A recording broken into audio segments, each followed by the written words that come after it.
Good afternoon, everyone. Good afternoon, Good ma'am. afternoon, ma'am.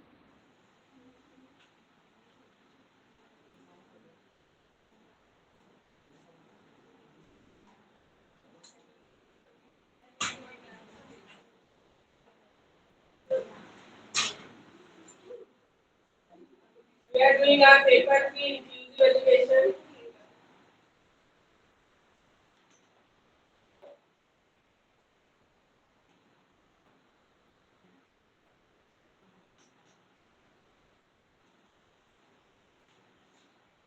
Paper third, creating an inclusive school. Paper third, we are doing.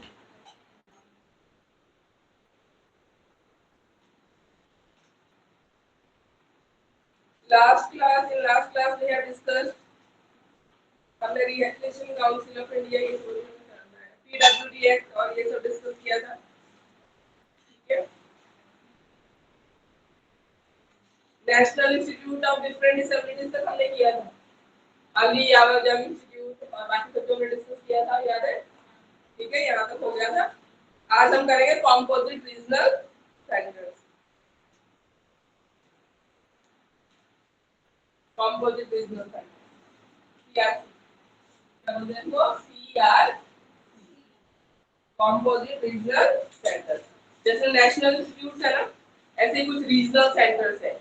India इतना बड़ा है, ठीक है, तो हर एक रीजन के लिए अलग अलग सेंटर्स बने हुए हैं जहाँ पे इन सब चीजों की टीचर्स है या ट्रेनर्स है, उनकी ट्रेनिंग वगैरह और बाकी सब चीजें होती है. तो हम देखते हैं सीआरसी.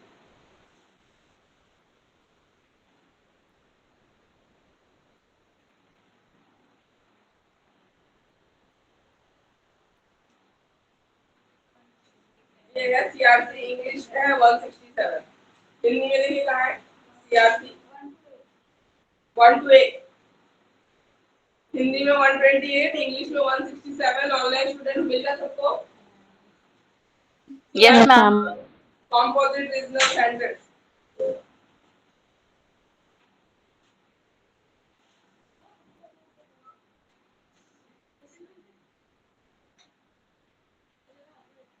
ठीक है, नेशनल इंस्टीट्यूट है और उसके बाद ये इंडियन गवर्नमेंट के अंडर आते हैं सारे सेंटर. ठीक है, सेंट्रल गवर्नमेंट के अंडर आते हैं ये सारे सीआरसी जो है.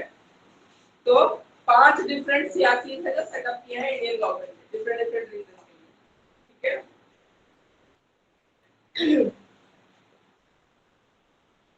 ट्रेनिंग, रिसर्च और सर्विस प्रोवाइड करने का सारी जिम्मेदारी किसकी है? सीआरसी की है, जो पर्टिकुलर 5 रीजन में इंडिया के एस्टैब्लिश्ड है. तो विजन क्या है? ठीक है, जो पर्सन विद डिसेबिलिटी है उनको बाकी सिटीजन से इक्वल अपॉर्चुनिटी दिला सके और उनके लिए जो भी सर्विसेज प्रोवाइड कर सकते हैं, जो भी ट्रेनर्स की रिक्वायरमेंट है, उन ट्रेनर्स को ट्रेनिंग देना. ठीक है, टीचर्स को ट्रेनिंग देना, ये सारा किसका है काम? सीआरसी का है. मेन ऑब्जेक्टिव है, ठीक है, रिहैबिलिटेशन सेंटर और स्पेशल एजुकेशन प्रोवाइड करना फॉर पर्सन विद डिसेबिलिटी. ठीक है, स्पेशल एजुकेशन देना. एग्जिस्टिंग जो मेडिकल एजुकेशनल और एम्प्लॉयमेंट सर्विसेज है ना, उससे लिंक कर रहा है ऐसे लोगों को. ठीक है, कि अभी जो सर्विसेज चल रही है एजुकेशन में है, ये जॉब में जो अपॉर्चुनिटी है वो उनको हम कैसे अवेल करवा सकते हैं. ठीक है, गवर्नमेंट सेक्टर में हो या बाकी एनजीओ के पास भी जॉब होती है, प्राइवेट सेक्टर में भी हो, तो कैसे उनको हम अवेल करवा सकते हैं. जो सर्विसेज इनके लिए है प्रोवाइड की जा रही है, उसको एनकरेज करना और सपोर्ट करना इनका काम होता है, सीआरसी का काम होता है. तो ये शॉर्ट फॉर्म्स में आता है पूरा, तो आपको लिखना पड़ेगा, पूरा पॉइंट वाइज लिखना तो ज्यादा अच्छा रहता है. आता है शॉर्ट नोट में, आता है सीआरसी शॉर्ट नोट में आ सकता है.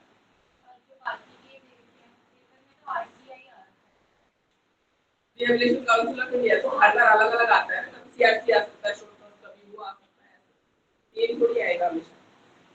उसमें से आ जाएगा, मतलब ये जो शॉर्ट नोट टाइप है ना वो चेंज हो के आते हैं. ठीक है. Human resource development. ठीक है, रिहैबिलिटेशन प्रोफेशनल्स को ट्रेनिंग देके वो क्या कर रहे हैं? ह्यूमन रिसोर्स डेवलपमेंट को बढ़ा रहे हैं, उसकी ट्रेनिंग कर रहे हैं. ठीक है. एनजीओ जो इन्वॉल्व है वो भी, उनको भी कराते हैं और गवर्नमेंट सेक्टर से जो जाते हैं ट्रेनर्स वगैरह उनकी ट्रेनिंग भी कराते हैं. तो मेन काम इनका है रिहैबिलिटेशन से रिलेटेड. ठीक है, ऐसे लोगों को कैसे रिहैबिलिटेट किया जाए. रिहैबिलिटेट मतलब क्या मतलब? मतलब पुनर्स्थापना हम जिसको बोलते हैं, उनको फिर से मेन स्ट्रीम में सोसाइटी में इंक्लूड करना. ठीक है, जॉब प्रोवाइड करना ताकि वो सेल्फ डिपेंडेंट हो सके, ठीक है, पढ़ाई कर सके, तो ये सारी अपॉर्चुनिटीज उनको प्रोवाइड करना। तो ये 5 कौन कौन से हैं? सीआरसी है, एक है बिहार पटना में, दूसरा है असम गुवाहाटी नॉर्थ ईस्ट वाला, ठीक है, कश्मीर में श्रीनगर, ठीक है, और मध्य प्रदेश और उत्तर प्रदेश, ठीक है, ये 5 है रीजनल सेंटर्स है सीआरसी। बिहार, असम, ठीक है, कश्मीर, मध्य प्रदेश, उत्तर प्रदेश, 5 स्टेट है। हाँ, मतलब उत्तर प्रदेश में बहुत सारी जगह स्टेट उत्तर प्रदेश है, उसमें लखनऊ। हाँ, कश्मीर में श्रीनगर। मध्य प्रदेश हो गया ना, वो तो मध्य प्रदेश भोपाल।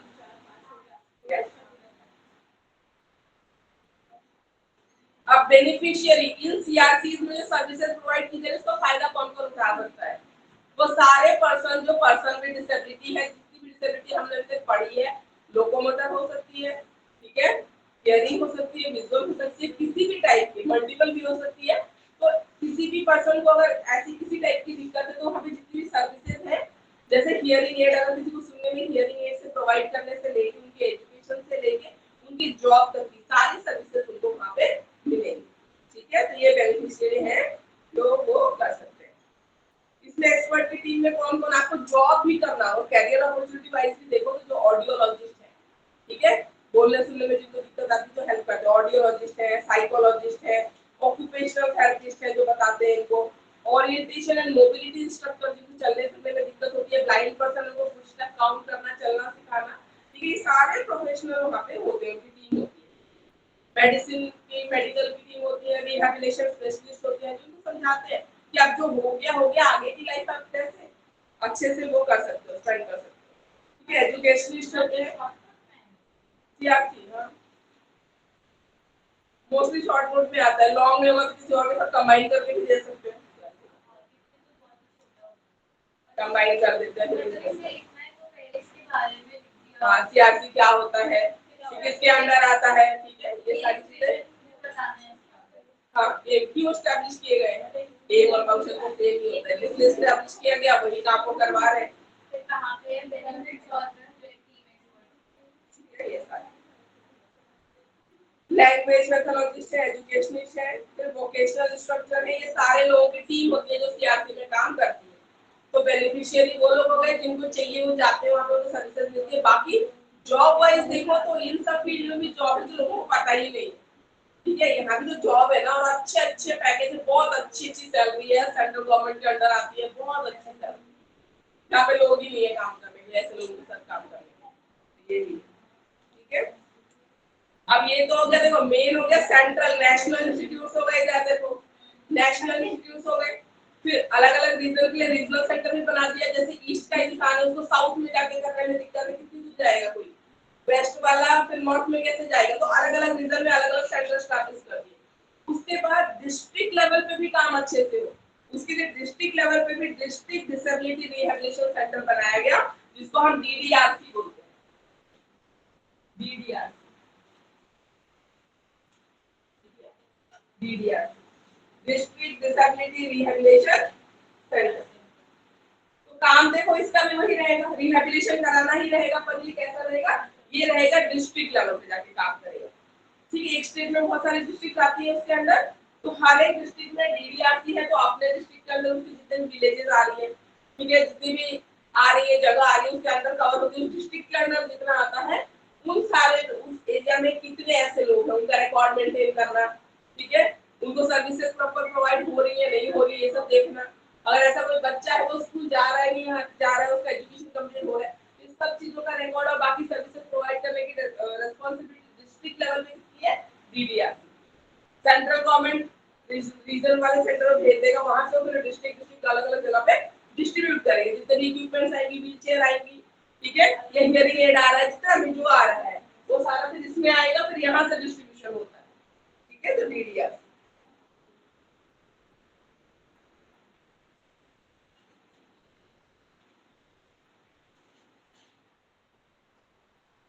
डिसेबिलिटी सर्टिफिकेट भी कौन इशू करेगा, यही करेगा, ठीक है। ऐसा नहीं कि नेशनल इंस्टीट्यूट किसी इंसान को डिसेबिलिटी सर्टिफिकेट दे देगा, वो कौन करेगा, डीडीआरसी करेगा, ठीक है। जो डिसेबिलिटी सर्टिफिकेट की वजह से उनको बहुत सारे बेनिफिट भी मिलता है।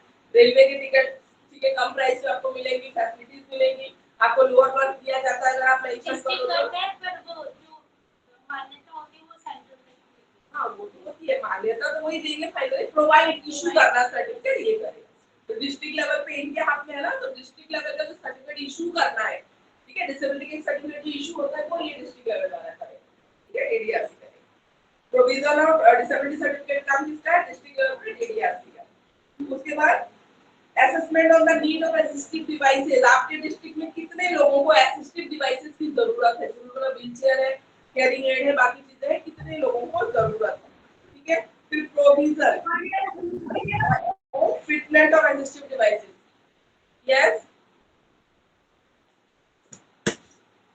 someone was saying something, कुछ बोल रहे हो आप?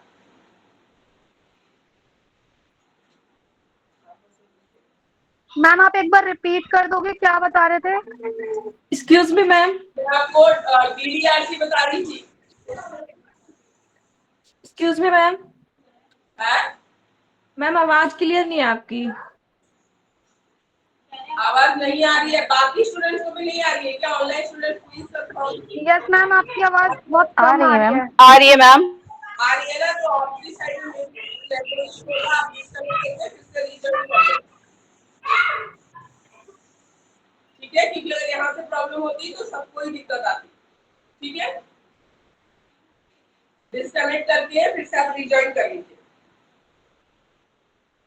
असिस्टिव डिवाइस प्रोवाइड कराना होगा, किसी की खराब हो गई हो तो नया तो प्रोवाइड करोगे, तो उसकी फिटिंग में दिक्कत आ रही है या रिपेयरिंग हो तो वो भी यही संभालते हैं सारा काम, ठीक है।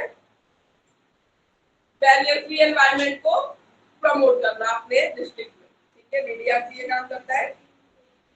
सपोर्टिव और कॉम्प्लीमेंट्री सर्विसेज है जो एजुकेशन से रिलेटेड है, जॉब से रिलेटेड है, उनको प्रमोट करना, ठीक है। और ट्रेनिंग देना, पीडब्ल्यूडी जो है पर्सन विद डिसेबिलिटी, उनको क्या करना, ट्रेनिंग देना, डिफरेंट टाइप्स ऑफ ट्रेनिंग देना। और सुटेबल वोकेशंस फाइंड आउट करना, किस टाइप की डिसेबिलिटी है उसके ऊपर डिपेंड करती है इंसान किस तरह की जॉब कर सकता है। जैसे मैंने बोला पीएनबी वगैरह में ब्लाइंड पर्सन होते हैं, उनको पता है कि फर्स्ट शेल्फ में ये अकाउंट खुलवाने का फॉर्म रखा हुआ है, सेकंड शेल्फ में लॉकर खुलवाने का, सपोज तो उनको पता है नंबर 1 नंबर 2 से काउंटर से टच करके ऐसे आपको फॉर्म एक्यूरेट उठा के दे देते हैं। आप बोलोगे हमें अकाउंट खुलवाना है तो नंबर 1 काउंटर से देख नहीं सकते, आंख बंद करके उठाएंगे, आपको दे देंगे। तो किस टाइप की डिसेबिलिटी है उसके ऊपर डिपेंड करके ये इंसान किस तरीके का जॉब कर सकता है। जैसे अगर मान लो सिर्फ व्हील चेयर पे है इंसान, तो किसी भी टाइप का जॉब कर सकता है, जो बैठ के कर सकता है, आईटी सॉफ्टवेयर इंजीनियर भी हो सकता है, अच्छे से अगर पढ़ाई में अच्छा हो तो कुछ भी कर सकता है, जो बैठ के कर सके, है ना, आराम से। तो कंप्यूटर के सामने बैठ के वो तो कोड भी लिख सकते हो, सॉफ्टवेयर भी बना सकते हो, बहुत काम कर सकता है, ठीक है। तो ये डीडीआरसी को वोकेशन प्रोवाइड करने की ट्रेनिंग देती है, किस टाइप की डिसेबिलिटी है उसके हिसाब से किस तरीके का काम कर सकते हैं, उनको गाइड भी करती है, ट्रेनिंग भी देती है।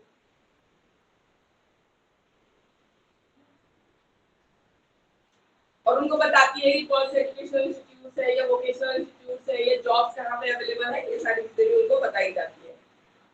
Pre school programme, parent infant programme, parents के लिए भी अगर ऐसे बच्चे हैं उनके पास तो उनको कैसे, ठीक है, करना है, टेक केयर कैसे करना है। स्पेशल तो होगा उनका केयर, थोड़ा नॉर्मल बच्चे तो अलग हो जाएगा ना, उनको दिक्कत है तो ये सारा काम भी डीडीआरसी करती है, ठीक है। तो ये सारा रोल किसका है, डीडीआरसी। अब मुझे बताओ क्या क्या पॉइंट है डीडीआरसी के, क्या क्या करती है। सबसे पहले तो डिसेबिलिटी सर्टिफिकेट कौन इशू करता है, डीडीआरसी करती है, ठीक है। आइडेंटिफिकेशन अपने डिस्ट्रिक्ट में कितने लोग ऐसे हैं उसको काउंटिंग और वो डेटा रखना इसका काम है, ठीक है। प्लस जो भी असिस्टिव डिवाइसेस आ रही है, ठीक है, उनको सबको प्रोवाइड करना, रिपेयरिंग करना, ठीक है, ये भी इनका ही काम है, ठीक है। वोकेशनल ट्रेनिंग वगैरह देना, उनको बताना, गाइड करना, ये सब इसका काम होता है। इवन पेरेंट इन्फेंट प्रोग्राम भी ये सब भी ऑर्गेनाइज करते हैं, जहाँ पे पेरेंट्स को बताया जाता है अगर आपके पास ऐसा बच्चा है तो उसकी केयर कैसे आपको करनी है, ये सारी चीजें डीडीआरसी करता है। उसके बाद आते हैं एनजीओ, बहुत सारे ऐसे एनजीओ भी हैं जो इस फील्ड में काम करते हैं। अब आज आपका होमवर्क रहेगा, आप मुझे कुछ एनजीओ के नाम बताएंगे नेक्स्ट क्लास में जो ऐसे लोगों के लिए काम कर रही है इंडिया में, ठीक है, ये आपका होमवर्क है। गूगल क्यों है, गूगल पे ढूंढो, ठीक है। ना अभी क्लास में फोन यूज नहीं करना है। पागल, अभी गूगल से देख के बता दूं। नहीं अभी नहीं, पूरा वो करो। और कौन सा एनजीओ पर्टिकुलर किसी अगर डिसेबिलिटी के लिए काम कर रहा है तो वो भी मुझे चाहिए, ठीक है? तो आप ढूंढ के ले आइएगा, आपका होमवर्क। आप नॉलेज को बढ़ाओगे नहीं बढ़ाओगे? आजकल इंक्लूसिव एजुकेशन में बेटा कहीं भी जाओगे ना स्कूलों में तो आपको ऐसे बच्चे मिलने ही वाले हैं, ठीक है ना? तो आपको पता होना चाहिए, एटलीस्ट आप किसी पेरेंट्स को गाइड भी कर दो, आपको खुद को नॉलेज हो, ठीक है? कि ये एनजीओ है, यहाँ पे एजुकेशन अच्छा है, आप अपने बच्चे को भेज सकते हो या उसके लिए बेनिफिशियल चीजें वहाँ पे मिलेंगी, ठीक है? तो आप भी देखो, जानो, एक जानने वाली चीज है तो उसमें फाइंड आउट करो इंडिया में कौन से एनजीओ है जो डिफरेंट डिफरेंट डिसेबिलिटी के लिए काम और करते हैं। टीचर जो चला हुआ यही है ना मैम सारा। बीजेपी को पता ठीक है? तो डिफरेंट एनजीओ भी है, नॉन गवर्नमेंट ऑर्गेनाइजेशन है जो डिफरेंट चैरिटी में चलते हैं, ठीक है? काम करते हैं अपना, तो बहुत सारे लोग डोनेशन भी देते हैं, तो उससे ही अपना एनजीओ चलाते हैं और हेल्प करते हैं लोगों की। तो डिसेबल्ड पर्सन के लिए इनका रोल क्या है? ठीक है?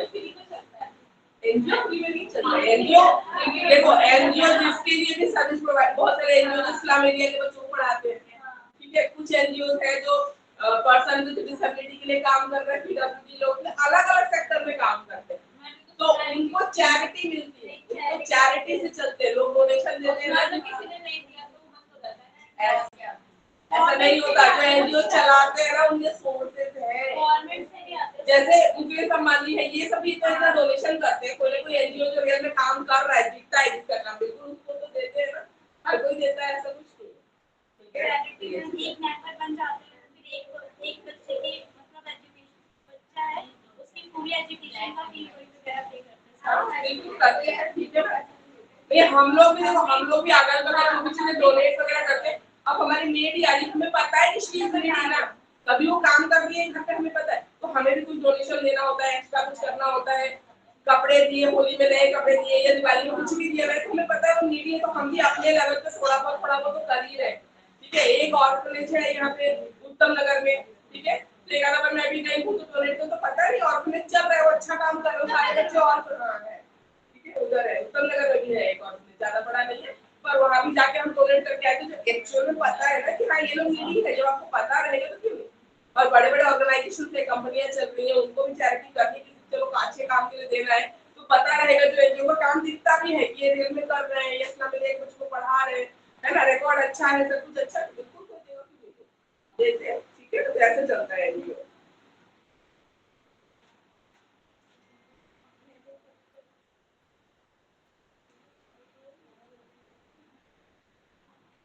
तो ये क्या करते हैं, ठीक है? Organisation for persons with disability,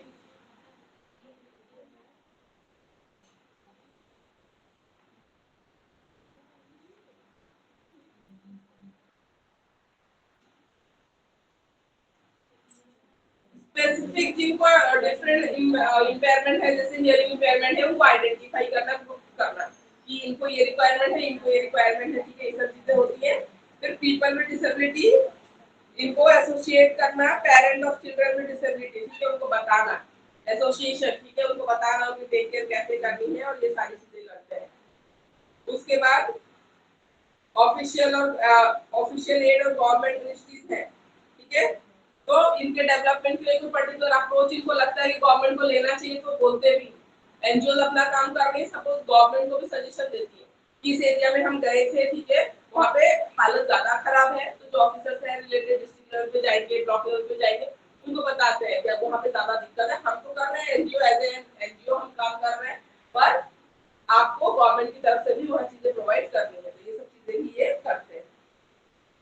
educate करते हैं ऐसे लोगों को, ठीक है? पब्लिक में अवेयरनेस को क्रिएट करते हैं कि इनको आप लोग इक्वल समझो, ठीक है? अपने से लो मत समझो, इनका मजाक मत उड़ाओ, ये सब चीजों की अवेयरनेस भी हो।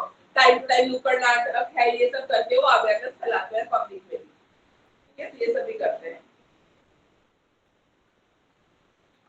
लोकल डेवलपमेंट जो पॉलिसीज है, नेशनल और इंटरनेशनल इंस्टीट्यूशन जो प्रोवाइड कर रही है, जो पॉलिसी सरकार ने बनाई है, उसको भी एनजीओ इन्फ्लुएंस करते हैं, जो मैंने बोला था बताते हैं वो, ठीक है? कि आपकी पॉलिसी चल रही है पर इतना पैसा आ रहा है, तो यूटिलाइज नहीं हो पा रहा है, कुछ उनको दिखता है तो वो भी डिस्कस इसको करते हैं। ऑल्टरनेटिव सर्विसेज है जो उनको चाहिए ऐसे लोगों को, और डेवलपमेंट जो प्रोजेक्ट्स है उसको कैरी ऑन करते हैं, अपना हेल्प करते हैं ऐसे लोगों को। कम्युनिटी एजुकेशन उन लोगों के लिए, कैपेसिटी बिल्डिंग ऐसे लोगों की ताकि आगे चल के वो जॉब कर सके, ठीक है। इकोनॉमिक एम्पावरमेंट पे काम करते हैं ताकि अपने पैरों पे खड़े हो सके ऐसे लोग, ठीक है। रिसर्च एंड इंफॉर्मेशन डिसमिनेशन, मतलब बहुत सारे ऐसे लोग हैं जिनको इंफॉर्मेशन ही नहीं पता कि गवर्नमेंट ने उनके लिए इतनी सारी स्कीम चला रखी है कि पर मंथ अगर कुछ पैसे मिलने की फैसिलिटी है तो कहाँ जाएंगे, कहाँ से पैसे मिलेंगे, कैसे अप्लाई करेंगे, तो ये सब चीजें भी नहीं पता रहती, जिसकी वजह से क्या है फैसिलिटी को अवेल ही नहीं कर पाते हैं। तो एनजीओ उनको बताती है कि आपको यहाँ जाना है, इस जगह जाना है, हम आपको फॉर्म भर देते हैं, साइट पे अपलोड कर देते हैं, आप अपना अकाउंट नंबर दो, फिर आपके अकाउंट में मंथली पैसे आना शुरू हो जाएंगे, ठीक है। तो ये सारा अवेयरनेस भी लोगों के पास नहीं होता। एनजीओ यही मोस्टली करते हैं पब्लिक अवेयरनेस, अलग अलग एनजीओ अलग अलग टॉपिक से, कोई एड्स से रिलेटेड काम कर रहा है, कोई किसी से रिलेटेड कर रहा है। तो नुक्कड़ नाटक पब्लिक में अवेयरनेस के लिए नुक्कड़ नाटक एक अच्छा प्लेटफॉर्म है, तो उसमें ज्यादा आपको इक्विपमेंट्स नहीं लगती, ज्यादा वो भी नहीं लगता, और आप कहीं भी कर सकते हो इजीली। कुछ स्टेज का परफॉर्मेंस नहीं है कि पीछे पूरा डेकोरेशन चाहिए, तो प्रोडक्ट आपने अपने स्कूल कॉलेज में किया होगा, ठीक है। नेटवर्किंग है, लॉबिंग है, एडवोकेसी, लोगों की एडवोकेट क्या होता है, उनकी तरफदारी करना, उनके हक में बोलना, ठीक है। एंड नेटवर्किंग, नेटवर्क क्रिएट करना, ठीक है, इनको लिंक करना ऐसे इंस्टीट्यूशन से जहां इनको बेनिफिट मिलेगा। और बाकी आप पढ़ लेना है, एनजीओ क्या क्या करते हैं ऐसे लोगों के लिए, थ्योरेटिकल टॉपिक है। अब हम चलेंगे यूनिट 3 पे, ये चल रहा था हमारा यूनिट 2। अब हम करेंगे यूनिट 3।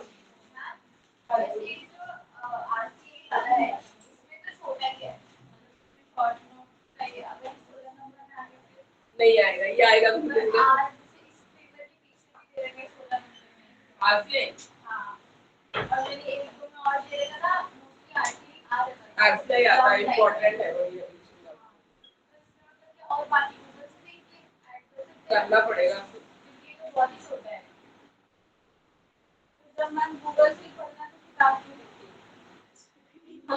किताब में तो कितनी, और फर्स्ट ईयर से मैं बोलूं किताब एक राइटर लिखता है, आपको सब ध्यान देंगे। यूनिवर्सिटी तो कौन सी यूनिवर्सिटी में यूनिवर्सिटी टेक्स्ट बुक देखिए तुमने को ना, तो मेरी तरह नहीं यूनिवर्सिटी सही बुक दी थी हमको, हमने तो सही पढ़ा था उससे। ऐसा नहीं होता है, कोई भी यूनिवर्सिटी बुक नहीं देती। अगर तुम बीए में तुमको एक्यूरेट टॉपिक चाहिए बुक के अंदर, हम साइंस वालों को कुछ मिलता ही नहीं था, हम तो कभी यहाँ ढूंढ रहे कभी वहाँ ढूंढ रहे, ऐसे ही होता था, लाइब्रेरी में से नोट बना रहे।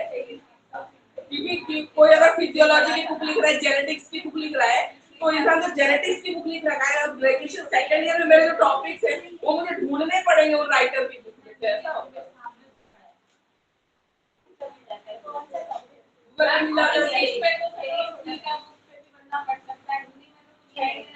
ये पिछली बार में यही हिंदी वालों में था, इंग्लिश वालों को बोलना पड़ा मुझे, तुमसे देख के लिख लेना।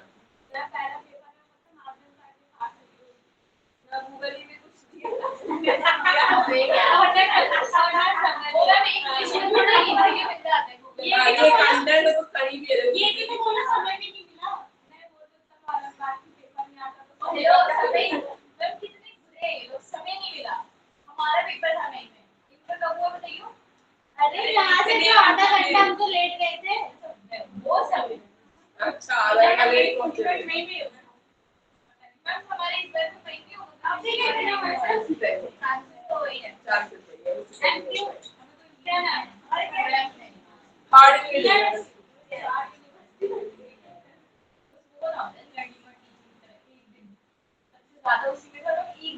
पहले से पढ़ लेना, बीच के गैप तो वजह से तो रहना। ये देखो इसके बाद का टॉपिक देखो, थर्ड यूनिट का फर्स्ट टॉपिक इधर देखो, special needs in terms of learning experiences in the context of disabilities and there learning style, ठीक है।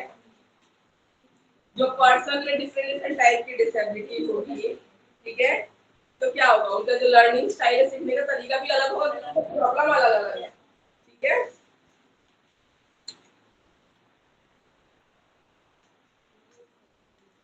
पहले हम नीड पढ़ेंगे, इनकी जरूरतें क्या क्या होती है।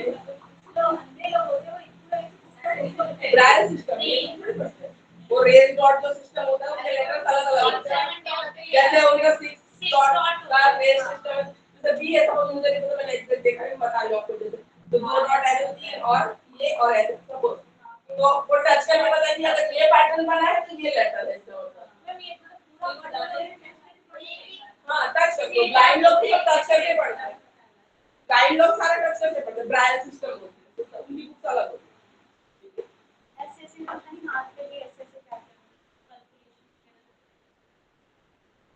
तो सिखाते हैं उनको अलग अलग उसमें और ब्राille सिस्टम में सीट नंबर मैंने बोला रेलवे में कहीं भी चले जाओ इंस्ट्रक्शन भी ब्राille में लिखी होती है अगर कोई ब्लाइंड पर्सन हो टच करके पढ़ सकते हैं जिसमें क्या लिखा हो ये सारा भी है आजकल रजिस्ट्री एनवायरनमेंट की जो हम बात कर रहे हैं तो ये चीज आ जाती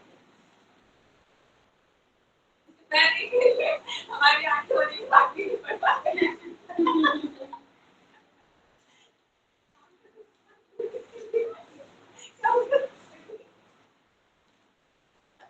चलिए नीड देखते हैं ऐसे बच्चों की नीड क्या होगी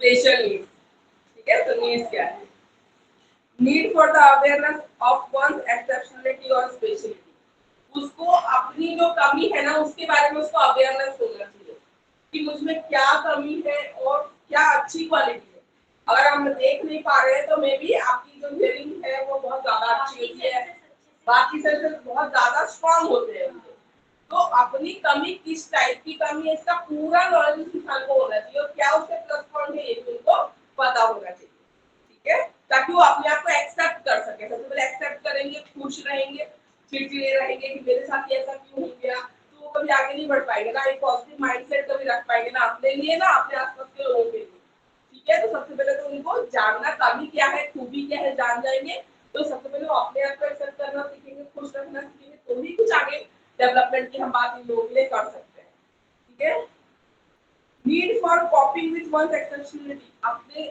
कमी के साथ कॉप अप करना ठीक है उस कमी के साथ ही अब आपको रहना है लाइफ लॉन्ग ठीक है ये आपको पता है तो अब आप क्या करोगे उसके साथ कॉप अप करोगे ठीक है उस कमी के साथ ही रहना है तो खुशी खुशी रहो और अल्टरनेटिव ढूंढो ठीक है अगर हम देख नहीं पाते तो हम कुछ स्टेप काउंट करके काम चला सकते हैं घर में मुझे पता रहेगा कौन सी चीज कहाँ है मुझे दूसरों पे डिपेंड होने की जरूरत नहीं है तो कॉप अप करना सिचुएशन से कॉप अप करना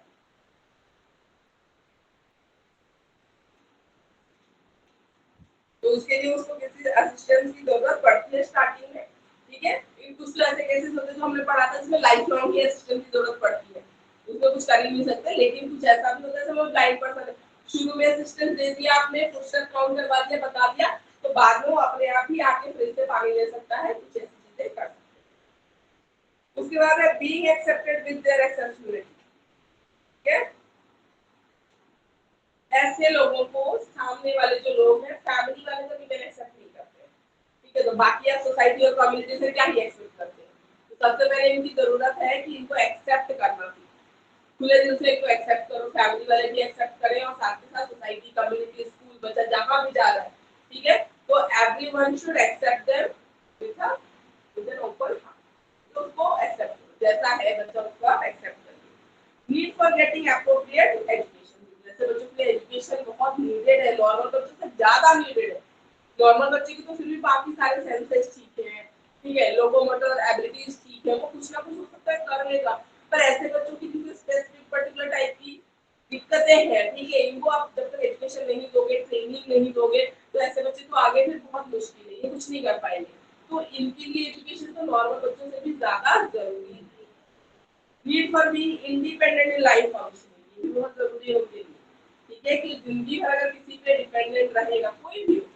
नॉर्मल इंसान के तो तुम बड़े हो गए तुम अर्निंग नहीं कर रहे हो घर पे पड़े रह रहे हो तो इवन वो पेरेंट्स के लिए भी एक टाइम पे आके आप बर्डन हो जाते हो फिर ऐसे लोग तो सोचो कितना बर्डन लगेगा माँ बाप को भी बच्चे बर्डन लगने लग जाते हैं एक टाइम में सीधी सी बात है ऐसा कुछ है ही नहीं तुमको पाल पोस के बड़ा कर दिया उनकी भी उम्र हो रही है ना वो भी अपनी जगह ठीक है दे आर एक्सपेक्टिंग कि मेरा बच्चा मेरे लिए करेगा है ना करेगा या अपने लिए तो करो कम से कम अगर तुम्हारे लिए भी पेरेंट्स को ही करना पड़ रहा है अभी तक भी बड़े होने के बाद भी पढ़ा लिखा दिया आपको बना दिया उस काबिल बना दिया उसके तो पेरेंट्स को ही आप बर्डन लगने लग जाओगे ठीक है तो फिर ऐसे लोग तो सोचो अगर ऐसे लोग लगे कि सारी उम्र हमें ही इनके लिए करना है तो बर्डन फील होने लग जाता है अंदर से और वो कहीं ना कहीं फ्रस्ट्रेशन में गुस्से में चीख के बोलना इन सब में निकलने लग जाता है तो ये होता है ठीक है तो लाइफ फंक्शनिंग में इनका इंडिपेंडेंट होना बहुत ज्यादा जरूरी है छोटी छोटी चीजें वो अपने आप से कर सकते हैं हर चीज के लिए अगर किसी पे बोलो तो इवन सामने वाले की भी लाइफ हैंग हो जाती है, उसको अपने लिए टाइम ही नहीं है, सारा टाइम और डेडिकेशन है दूसरे के लिए, तो कैसे?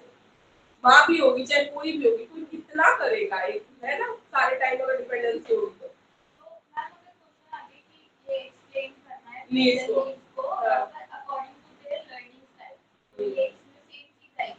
नहीं, लर्निंग वाले में भी बताएंगे ना कुछ नहीं, आगे होगा, नहीं भी होगा तो मैं तो बताऊंगी ना, डिस्कस करेंगे तो, ठीक है। ये आया ना perspective of education of children, इसमें लर्निंग स्टाइल की बात आ जाएगी, लर्निंग की बात आ जाएगी, ठीक है। हाँ, लर्निंग स्टाइल है, बताओ कैसे अकॉर्डिंग टू लर्निंग स्टाइल अभी करेंगे, लर्निंग स्टाइल तो पहले हमें नॉर्मली एक्सप्लेन हाँ, पहले तो नीड्स बताओगे ना जरूर में क्या है, फिर हम लर्निंग स्टाइल पे चलेंगे, ठीक है। Need for the satisfaction of learning capacities,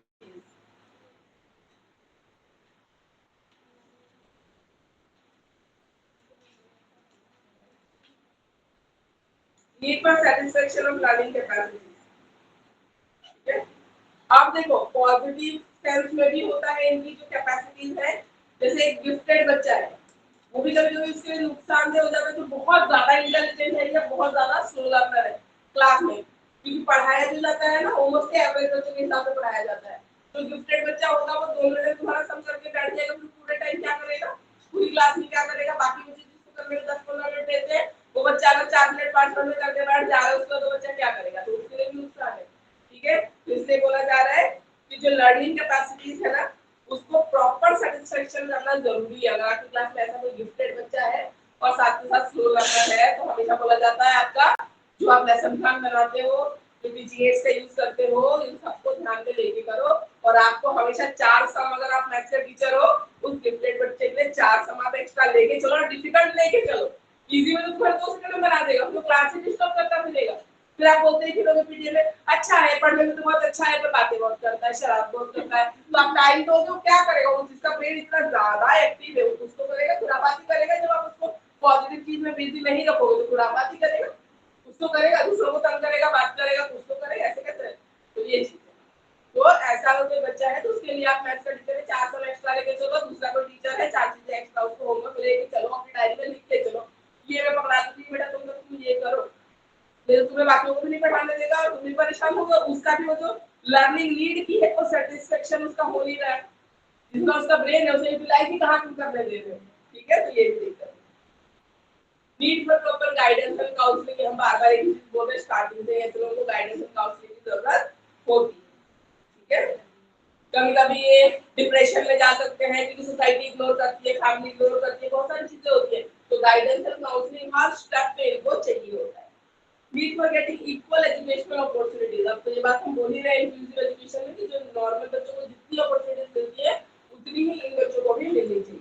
special aids equipments and assistive devices, wheelchair चाहिए तो उसको प्रोवाइड कराइए, हेलमेट चाहिए तो उसको प्रोवाइड कराइए, अगर बायो सिस्टम में बुक्स की नीड है तो उसको प्रोवाइड कराइए, मतलब ऐसे बच्चों के लिए जिन भी डिवाइसेस की इक्विपमेंट्स की जरूरत है वो सारे इनको प्रोवाइड होने चाहिए। Need for getting incentive and financial assistance, जो हम पिछले बात कर रहे थे कि मंथली इनका इन्होंने बोला था पेंशन टाइप आते हैं, जो पैसे आ रहे हैं पेंशन नाम से आते हैं, बिल्कुल वो भी इनके लिए बहुत ज्यादा जरूरी है ताकि ये फैमिली पे बर्डन ना हो, है ना, सोसाइटी पे, कम्युनिटी पे, किसी पे आगे चल के बर्डन ना। तो फाइनेंशियल अगर एक असिस्टेंस मिलती रहेगी फैमिली को वो भी थोड़ा तसल्ली रहती है कि ऐसे बच्चों के लिए फिर स्पेशल नीड में इनको इक्विपमेंट्स खरीदने के पैसे चाहिए होते हैं, बाकी नीड्स के लिए भी, टेक केयर करने के लिए भी एक इंसान भी चाहिए। अगर मदर वर्किंग है ना तो उसको जॉब छोड़ के उसके घर बैठना पड़ेगा, बच्चा ऐसा है तो अल्टीमेटली फाइनेंशियल बर्डन कहीं ना कहीं बढ़ जाता है। तो अगर इनको फाइनेंशियल असिस्टेंस दी जाए गवर्नमेंट की तरफ से, एनजीओ की तरफ से, कैसे भी ठीक है, अगर आप प्रोवाइड कर सकते हो तो फिर उसके लिए अच्छा रहेगा, ठीक है। तो ये सारी नीड्स इन बच्चों की होती है। अब आते हैं perspective of education of children with special needs, ठीक है।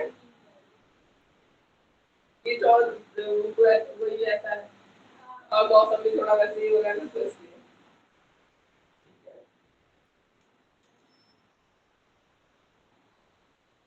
स्पेशल एजुकेशन, ठीक है। पहले जो हम ऐसे बच्चों की अब स्पेशल लर्निंग स्टाइल के हिसाब से आएंगे, और ऐसे बच्चों के लर्निंग स्टाइल के हिसाब से पहले जो था वो क्या था, स्पेशल एजुकेशन की बात होती थी, स्पेशल स्कूल्स की बात होती थी, ठीक है। तो स्पेशल एजुकेशन एजुकेशन में क्या आ जाएगा, ठीक है। स्पेशल चिल्ड्रन विजुअली इंपेयर्ड जैसा है, विजुअली इंपेयर्ड जो लोग तो नहीं देख पाते, ठीक है, वो कहाँ जाएंगे, स्पेशल एजुकेशन उनको मिलना चाहिए।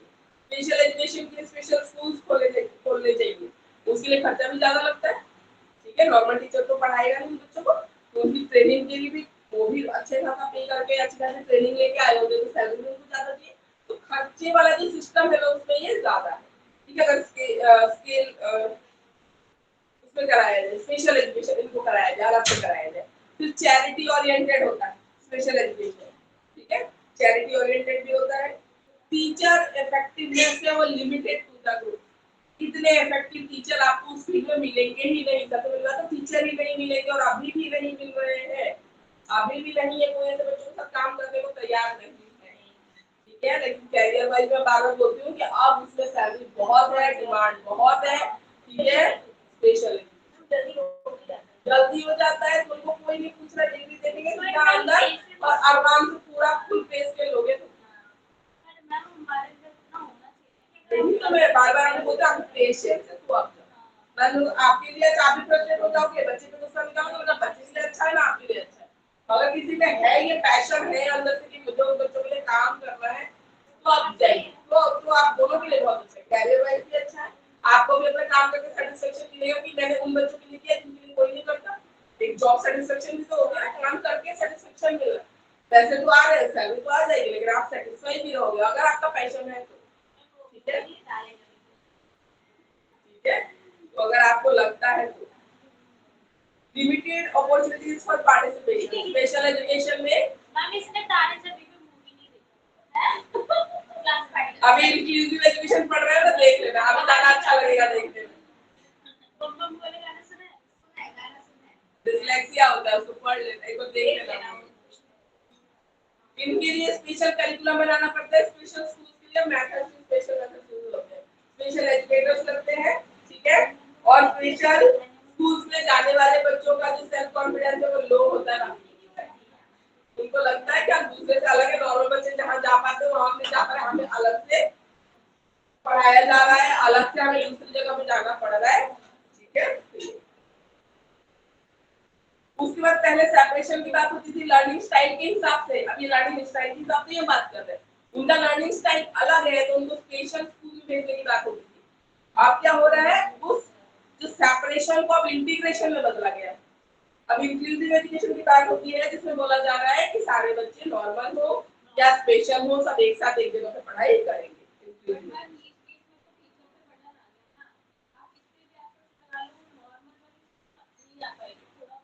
तो ऐसे बोलते हैं टीम काम करेगी, स्पेशल एजुकेटर साथ में काम करेगा, ठीक है, जो काउंसलर है वो साथ में काम करेगा, प्लस ऑडियोलॉजिस्ट है या ऐसे किसी क्लिनिकल साइकोलॉजिस्ट की जरूरत है, तो वो सारे की टीम होगी, टीचर को भी जनरल समझ बोला, मॉडल सब इंडिविजुअल मॉडल को पार्शियल इंडिविजुअल बोला, समझ ज्यादा जो ऑप्ट किया जाता है कि उसमें कुछ क्लासेस जो बच्चे साथ में ले सकते हैं वो साथ में लेते हैं, और कुछ जो स्पेशल नीड वाले बच्चों की अलग से भी क्लास लगती है, नहीं कुछ एक्टिविटीज करते हैं वो भी साथ में। सुनने वाली अब छोटा बच्चा है नर्सरी का, तो छोटे से ही उसको ये प्रॉब्लम है, ब्लाइंड है बच्चा, स्टोरी टेलिंग तो टीचर कर रही हो तो सुन सकता है ना बैठ के साथ में, हाँ तो साथ में इंटीग्रेशन। और बाकी जो चीजें हैं, अब रीडिंग की बुक्स अलग होंगी ना तो अलग पढ़ेगी, तो कुछ चीजें साथ में कुछ चीजें अलग है, स्कूल सेम रहेगा, कहने का मतलब स्कूल सेम रहेगा, सेम स्कूल में बच्चा जा रहा है और पूरी टीम मिलके काम करेगी, ठीक है, पूरी टीम, और भी लोग होंगे, अकेले टीचर को नहीं बोल रहे, लेकिन अभी ये चीजें ना किताबों में ही ठीक लग रही है, प्रैक्टिकली अभी इतनी हुई नहीं है चीजें। स्पेशल एजुकेटर एक रख ले रहे, एक जनरल टीचर, तो दो ही लोगों को मिलकर चलाना पड़ रहा है, तो मतलब एफर्ट्स भी ज्यादा लगते हैं एवरेज बच्चा है और एक स्लो लर्नर ही बच्चा है पूरी क्लास में, उसकी लॉजिक कितना पढ़ना है,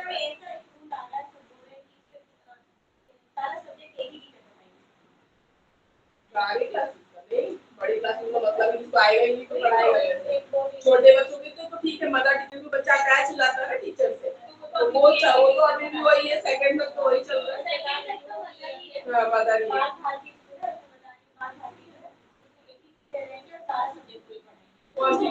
छोटी क्लासेस का ही होगा, सेकंड तक हाथ से हाथ फिफ्थ तक कर देंगे और क्या कर देंगे, फिजिक्स और मैथ्स तो मतलब ही नहीं, कोई टीचर पढ़ा ही नहीं पाएगा। मैं साइंस का टीचर है, तो कैसे पढ़ा लेगा? मैं साइंस का टीचर हिंदी चलो पढ़ा भी लेगा, उसको आता भी होगा, तो वो क्वालिटी तो नहीं आएगी ना, वो स्पेसिफिक जो सीख के आ रहे हैं हर जगह पे पढ़ा रहे वो नहीं आएगा। ठीक है, तो इंटीग्रेशन की बात हुई और फिर आई मेन स्ट्रीमिंग की। मेन स्ट्रीमिंग हम पहला पॉइंट जब डिस्कस करके बोला था, समाज की मुख्य धारा में लेके आ रहे हैं, इसको बोलते मेन स्ट्रीमिंग। तो उनको अलग अलग समझो, स्पेशल स्कूल में मत भेजो, आप नॉर्मल स्कूल में लेके आओ। ठीक है, और मेन स्ट्रीमिंग समाज का मेन पार्ट समझो, उनको हिस्सा समझो, तो साथ में लेके चलो मेन स्ट्रीमिंग। अब इंक्लूसिव एजुकेशन में क्या होता है? वो नॉर्मली नेबरहुड में जा रहा है, नॉर्मल स्कूल में जा रहा है, कॉस्ट इफेक्टिव मेथड है, आपको अलग स्कूल्स नहीं बनवाने पड़ रहे हैं। शहरों में जमीनें इतनी महंगी हैं, मिल नहीं रही हैं, तो एक आप जनरल स्कूल बनाओ, एक आप स्पेशल स्कूल बनाओ, नहीं है। और आजकल जो सिचुएशन चल रही है, स्पेशल बच्चों का नंबर बढ़ता जा रहा है। ये प्रॉब्लम है। बच्चा नॉर्मल जो पहले टाइम में होता था, नॉर्मल ये बच्चा कोई एक आधा बच्चा ऐसा निकलता था जिस तरह की केस है। आजकल तो बहुत सारी चीजें हैं, मदर की एज है, बड़ी उम्र में मदर की प्रेगनेंसी हो रही है, बीमारियां हैं इतनी सारी। ठीक है, अगर 30 प्लस भी इंसान है, 30-35 तक जाते जाते जो फीमेल है उनको 50 तरह की बीमारियां हो जा रही है, थायराइड है, शुगर है, बहुत कुछ है। ऐसी बीमारी में कंसीव करके बेबी को डिलीवर करना, फिर बेबी भी कहीं ना कहीं इफेक्ट हो रहा है इन सब चीजों से। बाकी आपको फिजिकली ठीक लगेगा तो कहीं स्लो लर्नर हो सकता है, निकले हो सकता है उसको डिस्लेक्सिया हो, डिस्लेक्सिया हो, किसी भी टाइप की प्रॉब्लम हो सकती है, आप बता नहीं सकते हो। और आजकल ये नंबर दिन ब दिन बढ़ता जा रहा है, तो कॉस्ट इफेक्टिव मेथड है इंक्लूसिव एजुकेशन की बात कर रहे हैं। वहाँ खाली टीचर के नंबर बढ़ाने, आपको एक टीम बनानी है, जगह, कॉस्ट, लैंड लेना, पूरी बिल्डिंग खड़ी करना। ठीक है, तो उस हिसाब से एक कॉस्ट इफेक्टिव मेथड है इंक्लूसिव एजुकेशन। ठीक है, राइट्स को रिकॉग्नाइज किया गया है, ऐसे लोगों के जो राइट्स है, ठीक है, इनका भी हक है ना अपना, ठीक है, राइट्स है, उनको रिकॉग्नाइज भी किया जा रहा है और एक्चुअलाइज भी किया जा रहा है। एक्चुअल में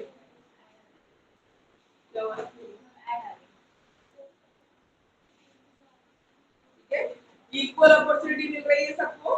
करिकुलम और मेथोडोलॉजी है वो चाइल्ड सेंटर्ड है। करिकुलम वही रहता है, उसमें थोड़ी फ्लेक्सिबिलिटी कर देते हैं। ठीक है, क्लास टीचर है, लीस्ट रेस्ट्रिक्शन रहता है ऐसे एनवायरनमेंट में, तो ये अच्छा रहता है। तो लर्निंग स्टाइल के हिसाब से हम ये कह सकते हैं। ठीक है, पहले लर्निंग स्टाइल के हिसाब से बोला जाता था कि अलग सेपरेट स्कूल होने चाहिए, अब बोला जाता है कि इंटीग्रेटेड या इंक्लूसिव स्कूल होने चाहिए। ठीक है, हिंदी में यही है, सेम या कुछ और बताना? आप देखो बुक में है ये चीजें जो डिस्कस हुई है ना, इसमें और लर्निंग स्टाइल से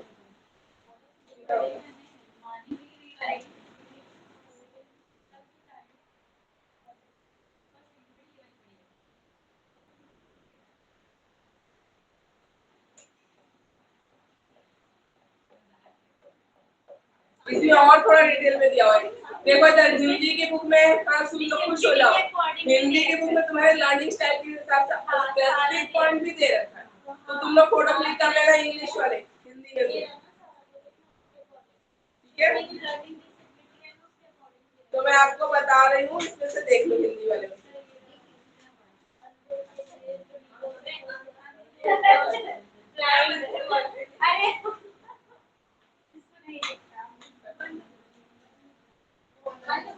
अरे वो अलग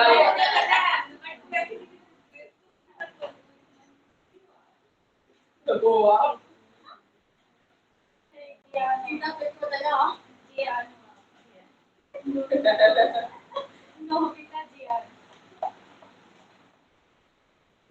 मानसिक रूप से निम्न मतलब जिनका आईक्यू लेवल लो है, स्लो लर्नर बच्चे। ठीक है, तो ऐसे बच्चों को जब पढ़ाते हैं ना, तो पूरे चैप्टर को छोटे छोटे यूनिट्स में आप डिवाइड करो। एक साथ तो सारा इनको पढ़ा नहीं पाओगे, कम पढ़ाओ, रिपीट कराओ। आज अगर नाउन की डेफिनेशन और एग्जांपल पढ़ाया है ना, नाउन के टाइप पढ़ाए हैं, कॉमन प्रॉपर, उस पे ही रहो तुम, दूसरी चीज सोचो भी मत। उसको स्टार्टिंग में बता दिया 10 मिनट में, 20 मिनट आपको रिवाइज कराना है, बार बार रिपीट करना है, एग्जांपल्स देने हैं।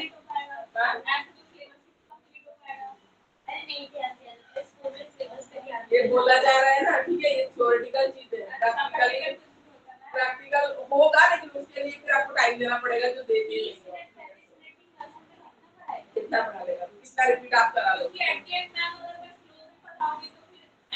सिलेबस रह जाएगा, एक ही बात लास्ट में भगा लो। हाँ, लास्ट में वही हो जाती है।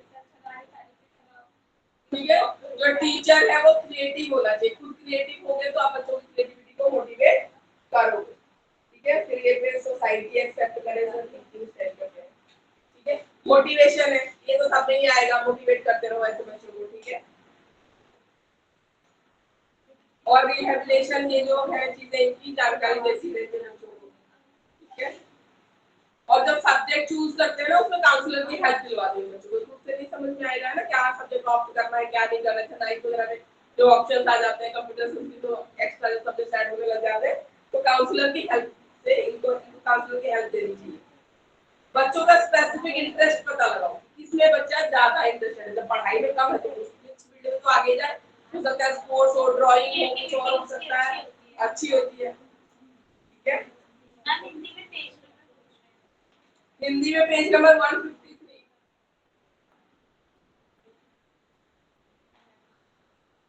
को करिकुलर एक्टिविटीज हैं वो इन बच्चों की एबिलिटी कैपेबिलिटी के हिसाब से आप ऑर्गेनाइज करिए ताकि ये पार्टिसिपेट कर सकें। ठीक है,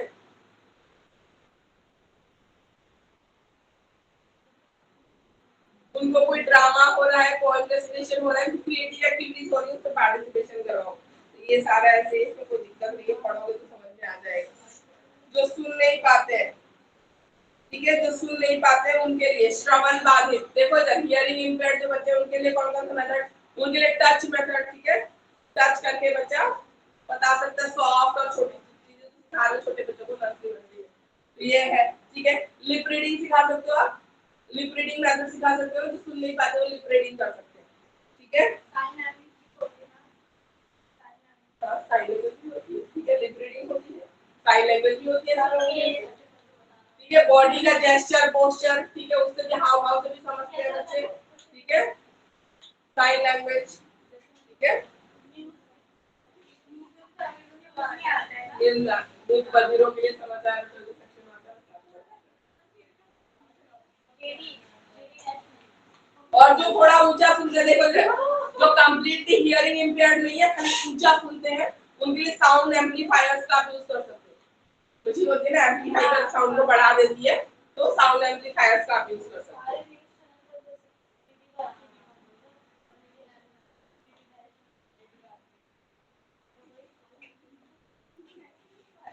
दृष्टि बाधित के लिए जो देख नहीं पाते हैं, देखो एक तो होता है कि विजन कम होना, चश्मा लगा हुआ है मोटा बड़ा सा, उन बच्चों को फ्रंट रो में बिठाओ, इसको हम पहले भी डिस्कस कर चुके हैं एलाइनेशन में, पहले भी बता चुके हैं सॉल्यूशंस में। ठीक है, उनको आगे बिठाओ, तो ये सब करो अगर जिनको कम दिख रहा है। अगर जिन बच्चे कंप्लीटली ब्लाइंड होती बाकी सेंसेस को स्ट्रांग करने के लिए एक्टिविटी आप करा सकते हो। ठीक है, तो ये सब कर सकते हैं, पेरेंट्स से बातचीत करो, मोटिवेट करो। ठीक है, और ऐसे ब्लाइंड बच्चे जब रास्ते में जाते हैं ना उनको साउंड वगैरह बोलो कि जब तुम जाते हो गाड़ी की आवाज कैसी आती है, बर्ड्स की आवाज कैसी आती है, कोई बात कर रहा है तो कैसी आवाज आती है, आप उसको ध्यान रखो, मन में याद रखो कि किस चीज की आवाज है। ठीक है,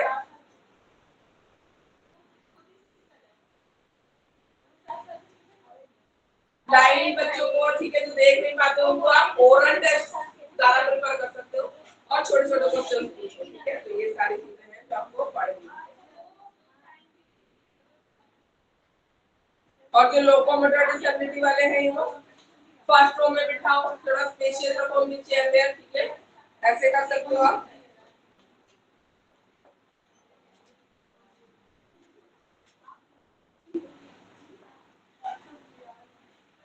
और उनकी एक्टिविटीज थोड़ी फ्लेक्सिबल रखो कि वो सारी एक्टिविटी नहीं कर पाएंगे क्योंकि चल फिर नहीं पाते हैं।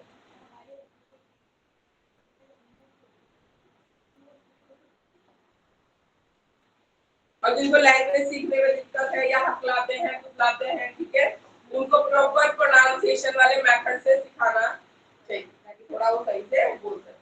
आसान क्वेश्चन पूछो, डिफिकल्ट वर्ड्स की उनको प्रोनाउंस करने में दिक्कत हो। ठीक है, तो ये सारा पढ़ लेना, हम पहले के सॉल्यूशंस कर रहे थे ना उसमें डिस्कस कर चुके हैं, इसको आप रीड कर लेना। और बाकी तो कुछ चीजें देखो, बाकी कुछ चीजें हैं वो कॉमन है, सब में बच्चों को टीचर्स को मोटिवेट करते रहना चाहिए, पेरेंट्स से बात करिए, सोसाइटी के लिए पॉजिटिव एटीट्यूड ऐसे बच्चों के लिए लेके आना। तो ये सब चीजें कॉमन है तो सब में ही आएगी, बाकी जो स्पेसिफिक मेथड्स है बहुत करते वो सॉल्यूशन में हम पहले भी डिस्कस कर चुके हैं, इंटरवेंशन में, एजुकेशनल इंटरवेंशन में डिस्कस कर चुके हैं ये सब चीजें।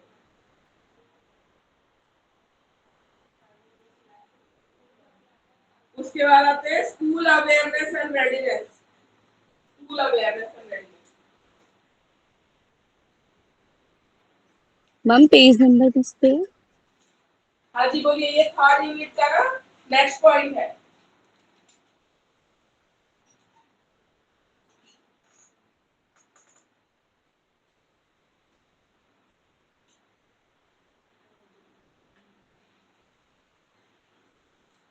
School awareness and readiness.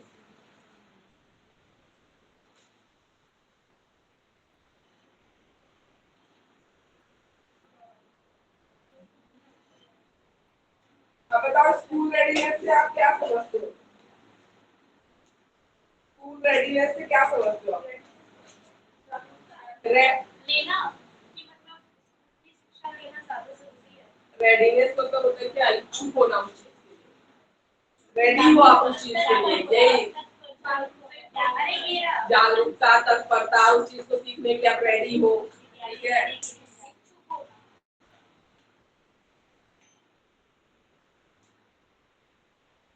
अब स्कूल अवेयरनेस, स्कूल को ऐसे बच्चों के लिए अवेयर रहना पड़ेगा क्योंकि पहले स्कूलों में ऐसे बच्चे नहीं आते थे, अब आपको स्कूलों में ऐसे बच्चे मिलेंगे ही मिलेंगे। मैंने बोला ना, एक तो सोसाइटी में हमारे अगल बगल नंबर भी ऐसे बच्चों के बढ़ते जा रहे हैं दिन ब दिन। पहले कम था ये नंबर, स्पेशल स्कूल में भी भेज के पता नहीं चलता था लोगों को, लेकिन अब ये नंबर नहीं बढ़ते जा रहे। वो एनी काइंड ऑफ डिसेबिलिटी की फॉर्म में देखने को मिल रहा है। लोकोमोटर हो, मेंटल रिटार्डेशन हो, तो स्लो लर्नर तो आपको मिल ही जाएंगे। आपके अभी जनरल क्लासेस में भी आप पढ़ा रहे होंगे, वहाँ भी आपको स्लो लर्नर आराम से देखने को मिल जाएगी, ज्यादा क्वांटिटी में मिलेगी। बिल्कुल मिल रहे हैं आजकल। पहले बहुत सारे फैक्टर्स है, देखो पेरेंट्स के साथ है बच्चा, ग्रैंड पेरेंट्स के साथ है, तो उनसे चलते फिरते ही बच्चा चीजें सीख लेता था। आजकल सब बिजी है, वो सिखाने वाला भी नहीं है उनको, सिंगल स्क्रीन में, फोन में आंखें भी खराब हो रही है, बस वो बताने वाला भी कोई नहीं है। नेट पे रील फेमस करने के लिए गलत गलत इन्फॉर्मेशन चल रही है, वो गलत गलत इन्फॉर्मेशन देके उसी को सच भी मान रहे हैं, ठीक है। अभी उस दिन में मेरे बेटे को एस्ट्रोनॉमी से रिलेटेड, अभी उसको टेलीस्कोप खरीद दिया तो उसको बहुत इंटरेस्ट आ गया है। तो पता नहीं कौन सी वीडियो देखने मिलते थे, स्पेस में व्हाइट होल्स भी होते हैं। तो तुमने कौन सी नई साइंस पढ़ ली, व्हाइट होल्स ब्लैक होल्स तो होते हैं, और वो बताएगा, बता रहे वीडियो लोग दिखा रहे, जरा कहां कौन सी वीडियो लोग दिखा भी, लोग प्रॉपर बता भी रहे हैं व्हाइट होल्स होते हैं, ये होते हैं, वो होते हैं, लेकिन अभी इसका कोई साइंटिफिक प्रूफ नहीं है। लेकिन अगर एक छोटा सा बच्चा है, 9 साल का मेरा बेटा है, अगर वो देख रहा है तो मानेगा कि सर ब्लैक होल्स मम्मा बताती तो व्हाइट होल्स भी कुछ होता ही है, लेकिन अभी तक कोई प्रूफ नहीं है, थ्योरेटिकल चीजें हैं। लेकिन एक बच्चा तो समझेगा कि ये रियल ही होता है। मैं तो ये ऊट पटांग वीडियोस मत देखा करो, तो एस्ट्रोनॉमी का शौक है तो मैं ये कुछ भी बोलते हैं और इतना बड़ा चढ़ा के बोलते हैं ना, रील्स को फेमस करने के लिए। कुछ नया बोलूंगा तो लोग जाके लाइक करेंगे, हिट करेंगे, तो ये सब चीज है। मैं तो ये मत देख, कुछ भी देख रहा है ना, मुझसे पूछ, मैं बताऊंगी कौन सी साइट्स अच्छी है ना, उसमें से देखा करो तुमको जो देखना है। ये सब चीजें भी है, बहुत सारे रीजन है। गलत फैक्ट्स जा रहे हैं बच्चों के अंदर, मिसकंसेप्शन हो रहा है, जो बेसिक स्टार्टिंग से चीजें सीखी जाती है उससे पहले ही बच्चा कुछ और ही दिमाग में लेके बैठा है, तो उसको क्लियर करना भी बड़ा मुश्किल हो जाता है। बाद में उसको समझ वो उसी को सच मानेगा। तो ये सब बड़ी दिक्कतें हैं आजकल, बहुत सारी चीजें। तो ऐसे बच्चे आपको मिलेंगे पक्का। तो स्कूल अवेयरनेस, तो स्कूल अवेयर रहे कि ऐसे बच्चे हमारे स्कूल में आ रहे हैं, तो कैसे उनको करना है, उनकी टीचर्स ट्रेन है या नहीं है, आपके पास फैसिलिटीज है या नहीं है, ठीक है। स्कूल रेडीनेस भी वही होता है, स्कूल को रेडी रहना हर तरीके से। स्कूल का लिफ्ट होना चाहिए, सीटों के साथ रैंप होना चाहिए, व्हीलचेयर फैसिलिटी होनी चाहिए, क्लासेस स्पेसियस होने चाहिए, ग्राउंड फ्लोर पे ऐसे बच्चों के लिए, ठीक है, वो होना चाहिए। जिस क्लास में ज्यादा ऐसे बच्चे हैं वो सारी क्लासेस कहाँ लगती है, ग्राउंड फ्लोर पे लगती है, ठीक है।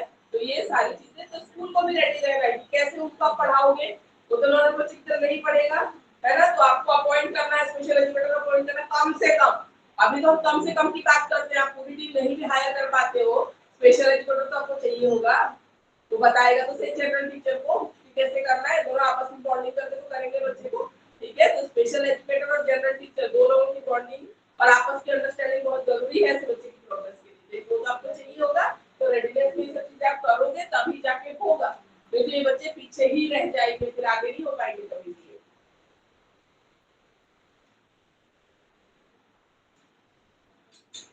स्कूल रेडीनेस को चाइल्ड स्पेशल नीड इंग्लिश में है ये 194 पे, हिंदी में क्या है बताइए। 160।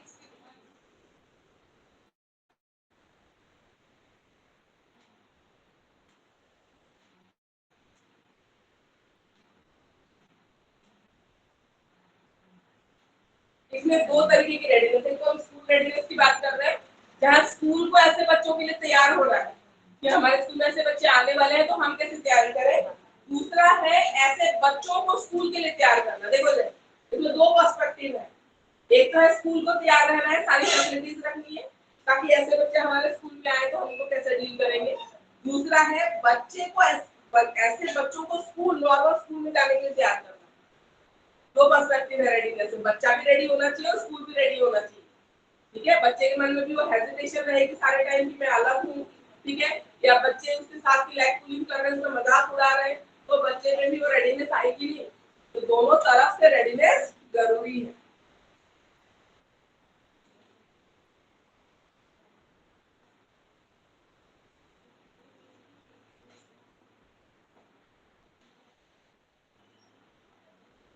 टाइम टेबल, शेड्यूल, सब चीज पे ध्यान देना। अगर आप स्कूल के प्रिंसिपल हो, ठीक है ना, तो आपको एज अ प्रिंसिपल आपको सब चीज इन बच्चों को ध्यान में रखते हुए ही सेट करना पड़ेगा। ठीक है, लंच ब्रेक का टाइम कितना होगा, टाइम टेबल आपका कैसा रहेगा। ठीक है, एग्जाम में टाइम में अगर ऐसे बच्चों को ज्यादा टाइम लग रहा है तो एक्स्ट्रा टाइम लेके चलना पड़ेगा आपको। सब चीजों का ध्यान रखना पड़ेगा। ठीक है, तब जाके स्कूल रेडी होगा इन सब चीजों के लिए।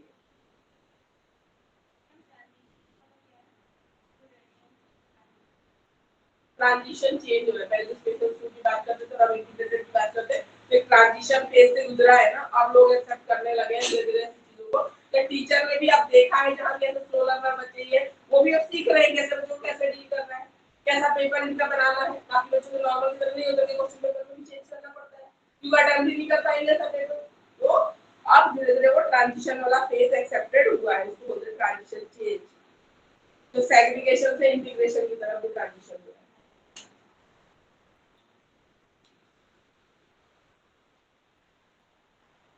अब school readiness for the child with special need. ठीक है, बच्चे को कैसे तैयार करोगे। देखो, बच्चा इतना हो कि सेल्फ फीडिंग कर ले, वॉशरूम यूज कर ले, ठीक है, इतना तो होगा। स्पेशल बच्चों को अगर इतनी ट्रेनिंग हम दे पाए तो नॉर्मल स्कूल में अच्छे से कॉप अप कर लेगा। ठीक है, खाने में भी दिक्कत रहेगी, वॉशरूम जाके यूज करने में भी दिक्कत रहेगी ना, जैसे बच्चों को एडजस्ट होने में तो बहुत मुश्किल आएगी। ठीक है,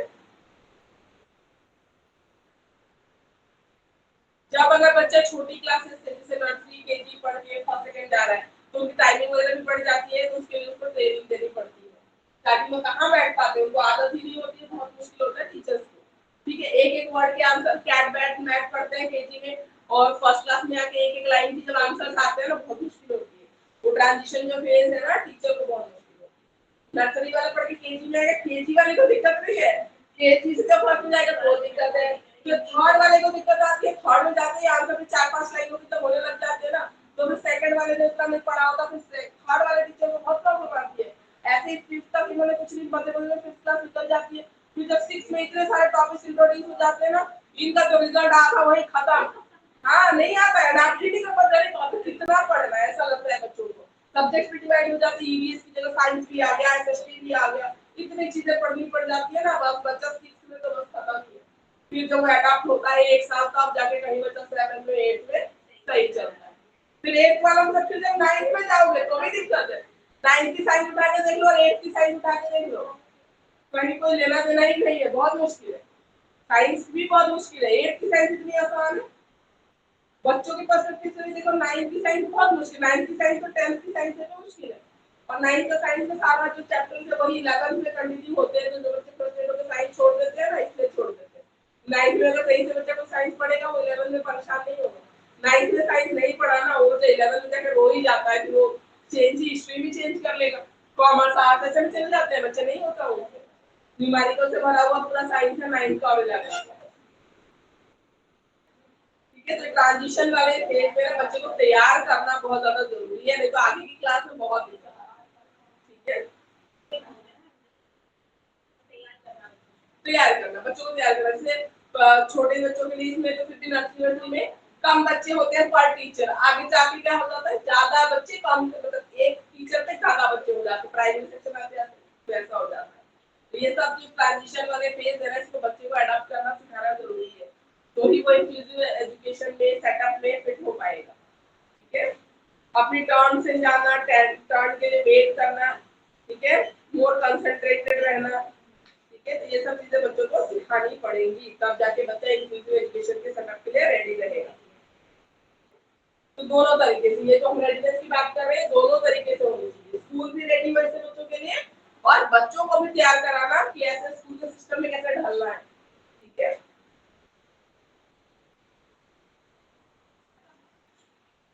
ये हो गया, इसमें कुछ नहीं, आपको पढ़ के अपने आप लिखना है। तो उसके बाद आते हैं infrastructure, accessibility, awareness, positive attitude, human resource, whole school approach. ये सारा सेम ही है टॉपिक, कुछ अलग नहीं है, थोड़ा कुछ अलग है तो वो बता दूंगी।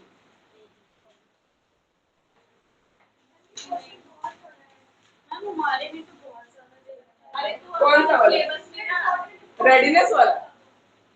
इसमें मतलब स्कूल एक्टिविटीज भी दे रखी है, और उसके बाद रेडीनेस वाला कह रहे हो ना? अगर रेडीनेस वाला बुक में तो पढ़ा ही है, इंग्लिश में भी पढ़ा है। मैंने तो आपको मेन मेन कॉन्सेप्ट बताया, बस पढ़ा ही नहीं है। करिकुलम वगैरह सब आएगा। हाँ, सब आएगा, कैसे तैयार करोगे? या प्रिंसिपल, मैंने बोला ना स्कूल का प्रिंसिपल है, आपको अपने स्कूल को तैयार करना है, रेडी करना है इंक्लूसिव एजुकेशन के लिए। मैंने तो बोला ना, टाइम टेबल से लेके आपको क्वेश्चन के पेपर के पैटर्न से लेके हर कुछ चेंज करना पड़ेगा, सीटिंग अरेंजमेंट से लेके सब कुछ लागू करना।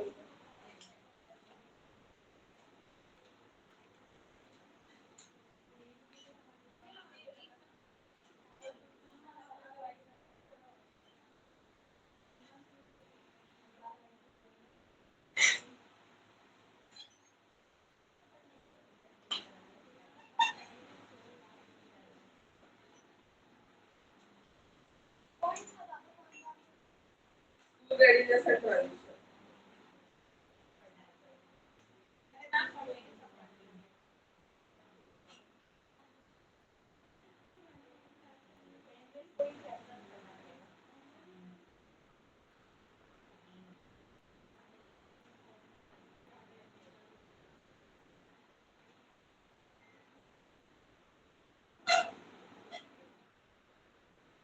कौन कौन सी एक्टिविटी करेंगे बस उसको इन्होंने डिटेल में दे दिया है। तो ऐसे लिखा हुआ ये भी बड़ा लग रहा है, दो लाइन में लिखते तो यही खत्म था, समझ रहे हो? लिटरेरी एक्टिविटीज है तो लिखा भी इन्होंने ऐसे, वैसे आपको लग रहा है इतने पेज, अगर ये कंटिन्यूटी में लिखते तो यहीं से दो लाइन में खत्म हो जाता। ठीक है, कौन कौन सी एक्टिविटीज आप इंक्लूसिव सेटअप में करा सकते हो बच्चों को, वही बता रखा है। इससे फायदा क्या होगा बच्चों को? अच्छा, समावेशी पाठ्यक्रम का नियोजन ये दे रखा है। ये तो पूरा करिकुलम पहुंच गया फर्स्ट ईयर वाला।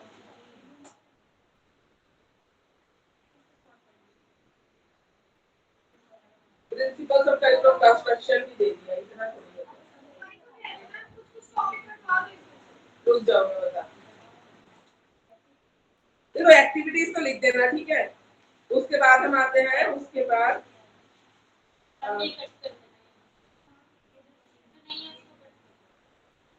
ये प्लानिंग ऑफ इंक्लूसिव एजुकेशन है, इसका डेफिनेशन वगैरह दे रखा है, काट दो इसको। करिकुलम और सिलेबस का डिफरेंस दे रखा है, ये तो थोड़ी पूछा है, इसको भी काट दो। फिर ये ऑब्जेक्टिव ऑफ करिकुलम को भी काटो, ये भी नहीं चाहिए।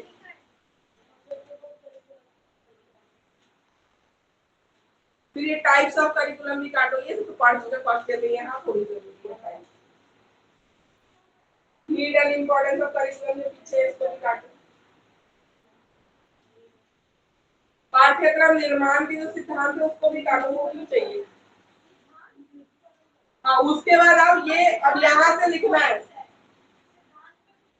तो सिद्धांत में करना है, सिद्धांत का प्रिंसिपल्स ऑफ करिकुलम कंस्ट्रक्शन, पाठ्यक्रम बनाने के क्या क्या किन किन प्रिंसिपल से बनाए जाते हैं। तो इसमें जरूरी है, इसमें आपको ये पढ़ना है, देखो समावेशी शिक्षा का पाठ्यक्रम क्या क्या इंक्लूड करना, ये आएगा जरूरी, ठीक है। यहाँ से आपको इंक्लूड कर लेना, पेज नंबर 180 से फिर आपको इंक्लूड कर लेना। हाँ, समावेशी शिक्षा का पाठ्यक्रम 180 यहाँ से लिखना है, अंग्रेज वाले बच्चों के लिए, ठीक है। क्या क्या है, क्या पाठ्यक्रम करिकुलम में क्या क्या इंक्लूड करना चाहिए, डिसेबिलिटी का भी क्या क्या उनको पढ़ाया जाना चाहिए। अब बस ये खत्म, यहाँ तक कर लो, बीच में जो कटवा दो उसकी जरूरत नहीं है बिल्कुल भी। करिकुलम कंस्ट्रक्शन प्रिंसिपल,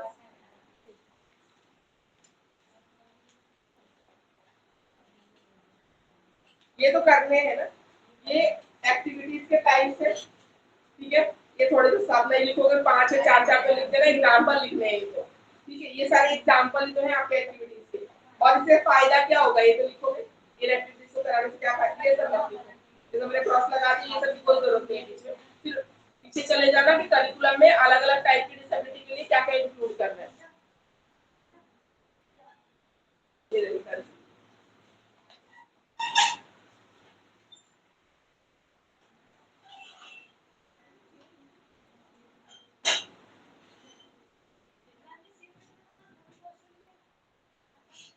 क्या क्वेश्चन, क्वेश्चन क्यों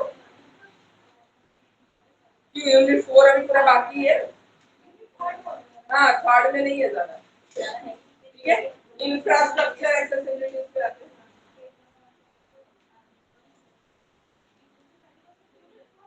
फोर्थ में भी ज्यादा नहीं है, फोर्थ में बस जनरल टॉपिक्स है, ज्यादा है भी नहीं।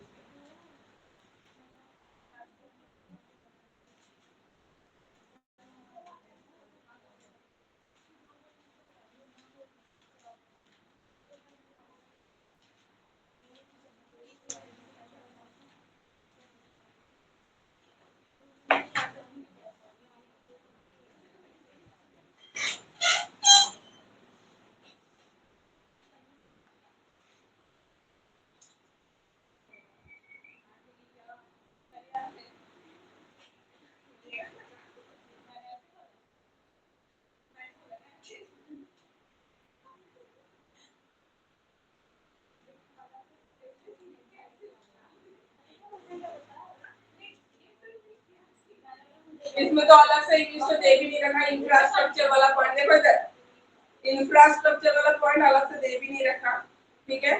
तो हम ऑलरेडी बार बार जो डिस्कस करते हैं, इंफ्रास्ट्रक्चर में बिल्डिंग में लिफ्ट होनी चाहिए, सीढ़ियों के साथ रैंप होना चाहिए, सीडब्ल्यूएस में बच्चों के लिए अलग से वॉशरूम्स होने चाहिए, तो इंफ्रास्ट्रक्चर में ये सब चीजें आ जाएंगी। अब बाकी जो नॉर्मल बच्चों के लिए होता है, लाइब्रेरी होना चाहिए, प्लेग्राउंड होना चाहिए, कंप्यूटर लैब होना चाहिए, सब कुछ लिख देना, ड्रिंकिंग वाटर होना चाहिए, ठीक है, वॉशरूम यूटेंसिल्स होना चाहिए, सारी चीजें लिख देना। और स्पेशल के जो अलग है उसको मेंशन करने का, जो नॉर्मल वाले है वो लिख देना, इंफ्रास्ट्रक्चर स्कूल कैसा होना चाहिए, ठीक है, इंफ्रास्ट्रक्चर। और एक्सेसिबिलिटी में तो वही है, बिल्डिंग स्कूल का ऐसा हो जहां हर तरीके का बच्चा जा सके, उसको आने जाने में मूविंग में कोई दिक्कत नहीं होगी। इंफ्रास्ट्रक्चर का कोई पॉइंट इंग्लिश में अलग से नहीं दे रखा है, ठीक है। ये थर्ड यूनिट है, ये लास्ट वाला, हाँ थर्ड का ही चल रहा है। Concept of an inclusive school में तो पहला पॉइंट है इंफ्रास्ट्रक्चर एंड एक्सेसिबिलिटी, उसके बाद है awareness and positive attitude towards disability. तो स्कूल के भी सारे टीचर्स प्रिंसिपल जो भी हैं उन सबके मन में पॉजिटिव एटीट्यूड होना चाहिए ऐसे बच्चों के लिए। Human resource whole school approach,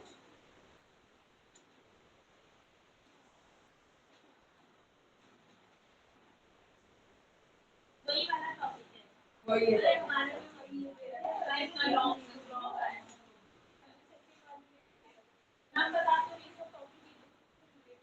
related है सारे टॉपिक।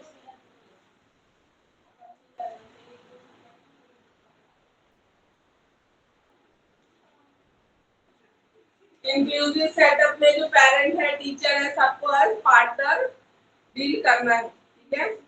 पैरा प्रोफेशनल्स है, जो पैरामेडिकल स्टाफ हम होते हैं, ठीक है, वो सब इसमें इंक्लूड हो जाते हैं, नर्स है, डॉक्टर है, ये सारे भी होते हैं। स्टूडेंट्स जो है बाकी जो स्पेशल बच्चों के बाकी नॉर्मल क्लासमेट्स है, उनको प्रॉब्लम सॉल्वर की तरह बिहेव करना चाहिए। इन बच्चों को इशू आ रहा है, चलने में दिक्कत है, खड़े होने में, तो बाकी को उनकी हेल्प करनी चाहिए, प्रॉब्लम सॉल्वर, ठीक है। पीयर ट्यूटरिंग है, हमने बार-बार पीयर ट्यूटरिंग फर्स्ट से ईयर से पढ़ के आए कि बच्चा टीचर से पूछने में एक बार हेजिटेट करता है, फ्रेंड से फटाक से पूछते हैं क्या बोला मैम, ठीक है, पीयर ट्यूटरिंग, तो वो इस केस में भी बहुत हेल्पफुल रहता है।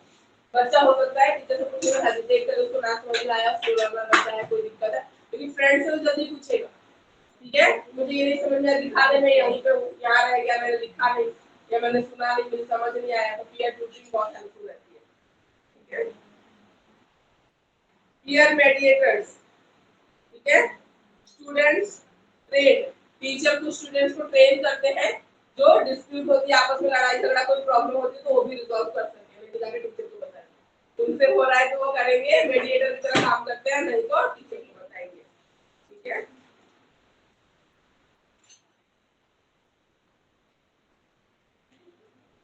और जो लैंग्वेज है वो कॉमन लैंग्वेज रखें ताकि किसी को कंफ्यूजन ना हो।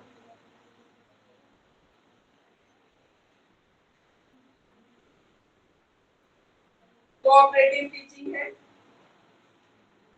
ठीक है, जिसमें टीचर्स को बाकी कॉलीग से हेल्प चाहिए होगी, बाकी जो स्पेशल एजुकेटर है, बाकी जो टीम है उनसे हेल्प चाहिए होगी, अकेला टीचर कुछ नहीं कर सकता।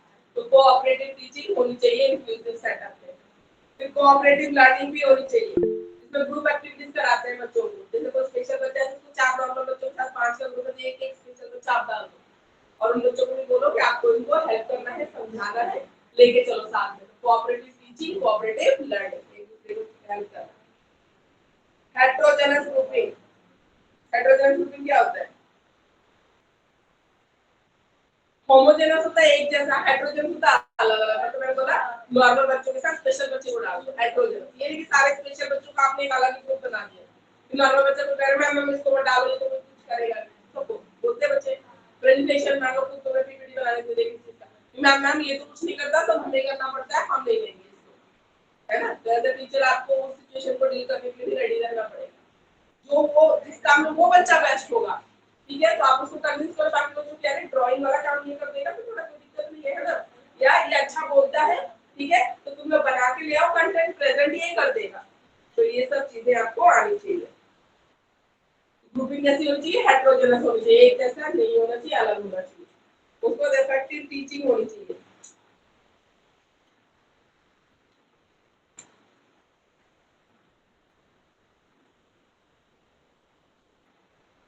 फ्रेंडशिप फैसिलिटेटिव, ठीक है, दोस्ती करवाओ सब में, क्लास में आपस में सब फ्रेंड्स बने, इसकी ड्यूटी टीचर की होती है।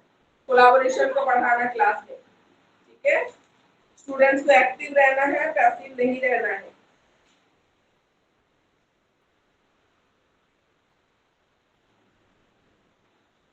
Whole class teaching, whole school approach हम इसको बोल रहे हैं, होल क्लास टीचिंग, ठीक है। उसमें क्या होता है, सारे बच्चों के साथ क्लास के बच्चों टीचर का इंटरेक्शन ज्यादा होना चाहिए। तो क्या होता है, 4 बच्चे जो आंसर कर रहे होते हैं, टीचर भी उनकी सुन लेता है, उनसे पूछ लेता है, खत्म कहानी होती है ना। तो ये जब होल टीचिंग अप्रोच या whole school approach, whole class के अप्रोच बात करते हैं, तो maximum to maximum interaction with all the students होना चाहिए, ठीक है। इजियर मटेरियल प्रिपरेशन, जो भी टॉपिक पढ़ा रहे हो बहुत जितना इजी से इजी तरीके में आप तैयार करके पढ़ा सकते हो वैसे आपको पढ़ाना है, ठीक है। Easier monitoring of student groups and behaviour, monitoring भी जो बच्चों की कर रहे हो, इवैल्यूएशन जो कर रहे हो, इजी तरीके का होना चाहिए, बहुत कॉम्प्लेक्स नहीं होना चाहिए, ठीक है। Increase students engagement in working with the whole class in specially design activities, बच्चों का पार्टिसिपेशन पूरी क्लास में, ठीक है, होना चाहिए। स्टोरी रीडिंग, टेलिंग ये सब क्लास में करवाना चाहिए। Prepare talks and presentations bye children, बच्चों से आप प्रेजेंटेशन करवाइए, बोलिए क्लास में प्रेजेंट करेंगे, ठीक है। फिजिकल एजुकेशन पे ध्यान दें, हेल्थ सही होना चाहिए सबका। म्यूजिक, सिंगिंग, प्लेइंग ये सब एक्टिविटी आपको ऑर्गेनाइज करनी चाहिए अपनी क्लास में, ड्रामा वगैरह करवाना चाहिए, एनवायरमेंटल स्टडीज पे ध्यान देना चाहिए। तो होल क्लास अप्रोच में आपको सारे सब्जेक्ट को इंटीग्रेट करके सारे बच्चों को साथ में लेके चलना है, ठीक है।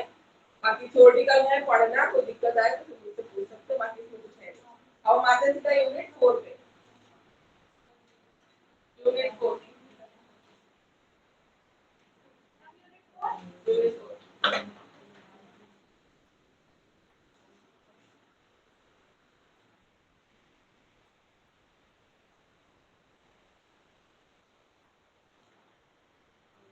पास हुआ साइड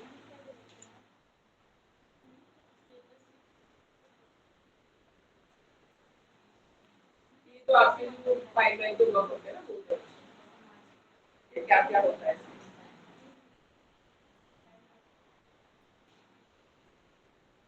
जो आपके इंटरनल वाले जो प्रोजेक्ट होते हैं ना, pedagogical strategies to respond to individual needs of learner in classroom, peer tutoring अभी हमने पढ़ा, बच्चों को जो फ्रेंड्स आपस में एक दूसरे को पढ़ाते हैं, ठीक है।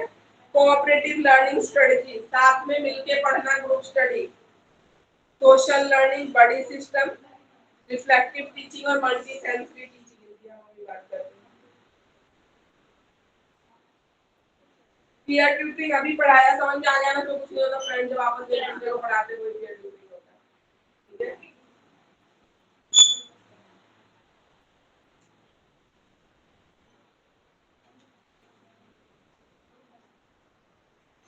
क्रॉस एज ट्यूटरिंग भी होती है। एक तो सेम क्लास के बच्चे सेम क्लास के बच्चों को समझा देते हैं, क्रॉस एज भी होते हैं, बड़ी क्लास का बच्चा छोटी क्लास के बच्चे को समझा रहा है, ठीक है? ये भी होता है, तो होता है क्रॉस एज, ये भी कराते हैं कभी जब टाइम हो या दूसरे क्लास का बच्चा है, ठीक है? कभी क्लासेस मर्ज कर दी जाती है, तभी होता है, कभी टीचर नहीं है, किसी को दिक्कत है, तो अगर बड़ी क्लास के बच्चे छोटी क्लास में तो बड़े वाले छोटे को सिखा सकते हैं।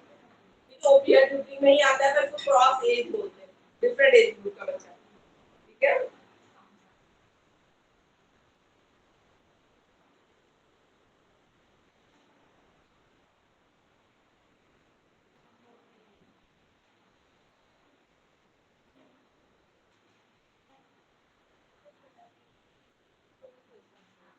रेसिप्रोकल पीयर ट्यूटरिंग भी होता है, जैसे तू मुझे पढ़ा दे ये टॉपिक, मैं तुझे पढ़ा दूंगा, ये भी होता है ना? फ्रेंड बोलते हैं कि यार मेरे को ये बड़ा अच्छा आता है, तो मेरे को ये अच्छा, तू मुझे ये सिखा दे, मैं तुझे वो सिखा दूंगा, होता है ना ऐसा? उसको होता है रेसिप्रोकल पीयर ट्यूटरिंग, जिसमें एक बच्चा कभी ट्यूटर बनता है और एक सीखने वाला बनता है, एक सिखाने वाला बनता है। अगले ही टर्न में फिर जो सीख रहा होता है वो सिखाता है और जो सिखा रहा होता है वो सीखता है, ठीक है? तो रेसिप्रोकल पीयर ट्यूटरिंग, एक नॉर्मल पीयर ट्यूटरिंग जो क्लास के एक बच्चे एक दूसरे को पढ़ा दे, और थर्ड क्रॉस एज बोला जिसमें बड़े बच्चे छोटे बच्चों को पढ़ा देते हैं, ठीक है? Cross age tutoring.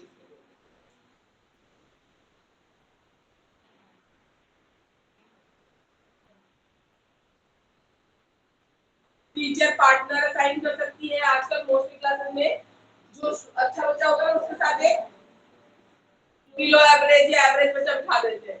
मेरे बच्चे को हमेशा मिलता है, मेरे बेटे को कम हो जाता है बहुत ज्यादा, फिर मैं सिखा दूंगा तो थोड़ा हेल्प कर दे, कोई बात नहीं। हेल्प करने से परेशान नहीं होता, कुछ शरारती बच्चे होते हैं जो तंग करते रहते सारा टाइम, हाँ जान तंग करते रहेंगे, खुद भी नहीं पढ़ते, इसके ऊपर गुस्सा हो जाता है।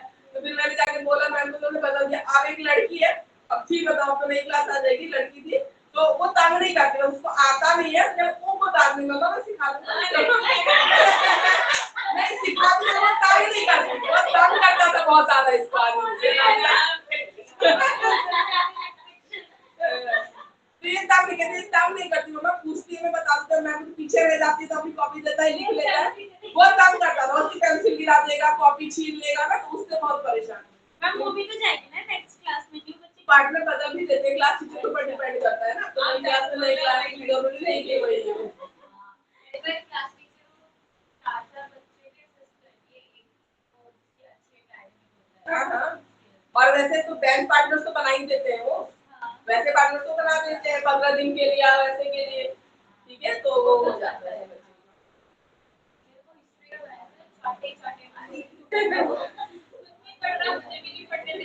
अब ऐसे तो कम हो जाएगा ना, सिखाना अलग बात है, खुद भी नहीं पढ़ रहे हो, सामने वाले को भी नहीं पढ़ने दे रहे हो, फिर प्रॉब्लम हो जाती है।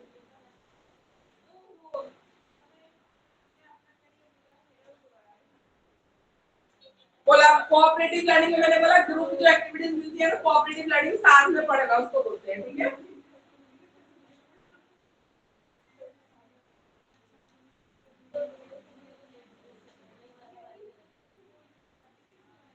ग्रुप एक्टिविटी के दो चार बेनिफिट बताओ स्टूडेंट के पर्सपेक्टिव से, ग्रुप एक्टिविटी के क्या फायदे होते हैं?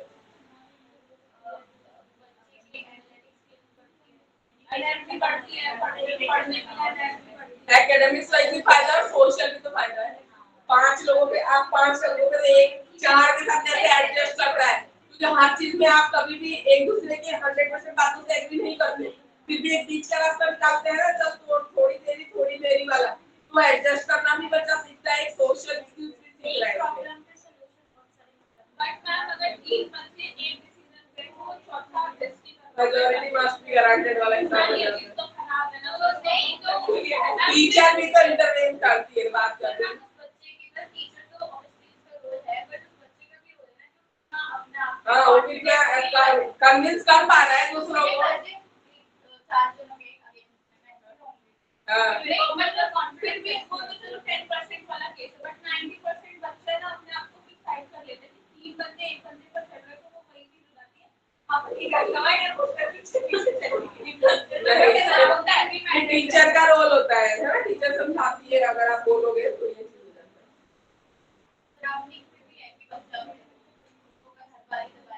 सोशल लर्निंग,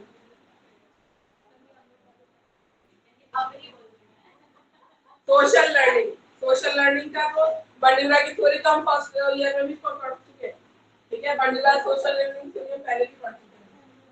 सोशल लर्निंग क्या होता है? जब आप सोसाइटी में, नेबरहुड में, फैमिली से जो चीजें सीख रहे हो ना, उसको बोलते हैं social learning. Yes, how to behave in society, how to behave with people, को क्या बोलते हैं? सोशल लर्निंग बोलते हैं, ठीक है। तो बंडिला की थ्योरी है, ये हम फर्स्ट ईयर में पढ़ चुके हैं।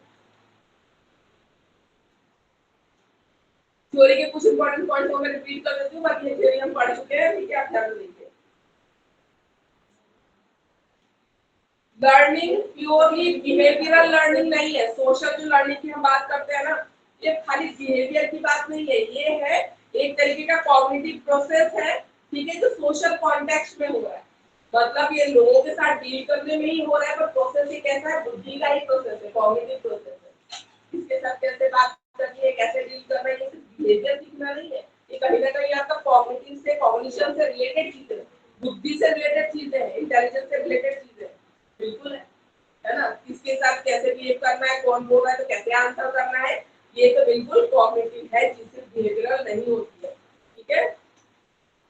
लर्निंग जो सोशल लर्निंग है वो हम बिहेवियर ऑब्जर्व करके सीख सकते हैं, ठीक है। और उस बिहेवियर का कुछ कॉन्सिक्वेंस है, जैसे उसने ऐसा किया तो उसके साथ ऐसा हुआ, वो भी देख के तुम सीख सकते हो कि मुझे ऐसा नहीं करना, सोशल लर्निंग में, ठीक है। तो ये भी होता है। लर्निंग में, सोशल लर्निंग में क्या क्या इन्वॉल्व है? ऑब्जर्वेशन इन्वॉल्व है। सोशल लर्निंग में जब आप सीखते हो दूसरों से देख के, तो कहीं भी ऑब्जर्व भी तो करते हो उनको, ठीक है, कि वो क्या कर रहे हैं। ऑब्जर्वेशन है।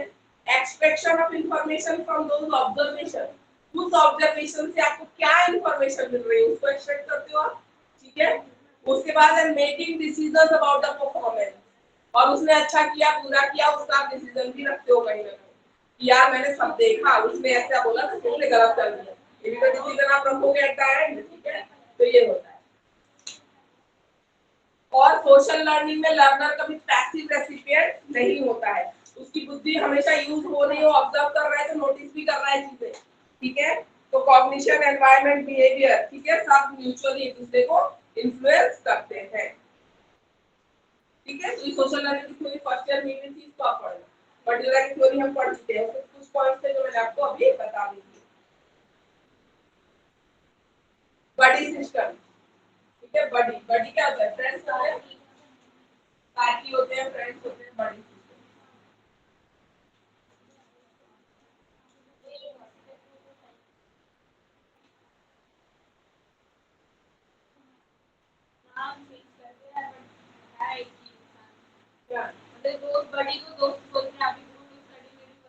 ग्रुप में ज्यादा थे ना, 4 का भी ग्रुप, मतलब बडी सिस्टम में 2 लोगों की बात करते हैं, बडी सिस्टम में 2 लोगों की बात करते हैं। अभी जो पार्टनर वाला एग्जांपल दिया ना, that is buddy system. 2 partners होते हैं जो आपस में एक दूसरे को हेल्प करने के लिए आगे आते हैं, that is called buddy system, ठीक है। तो ये चीज,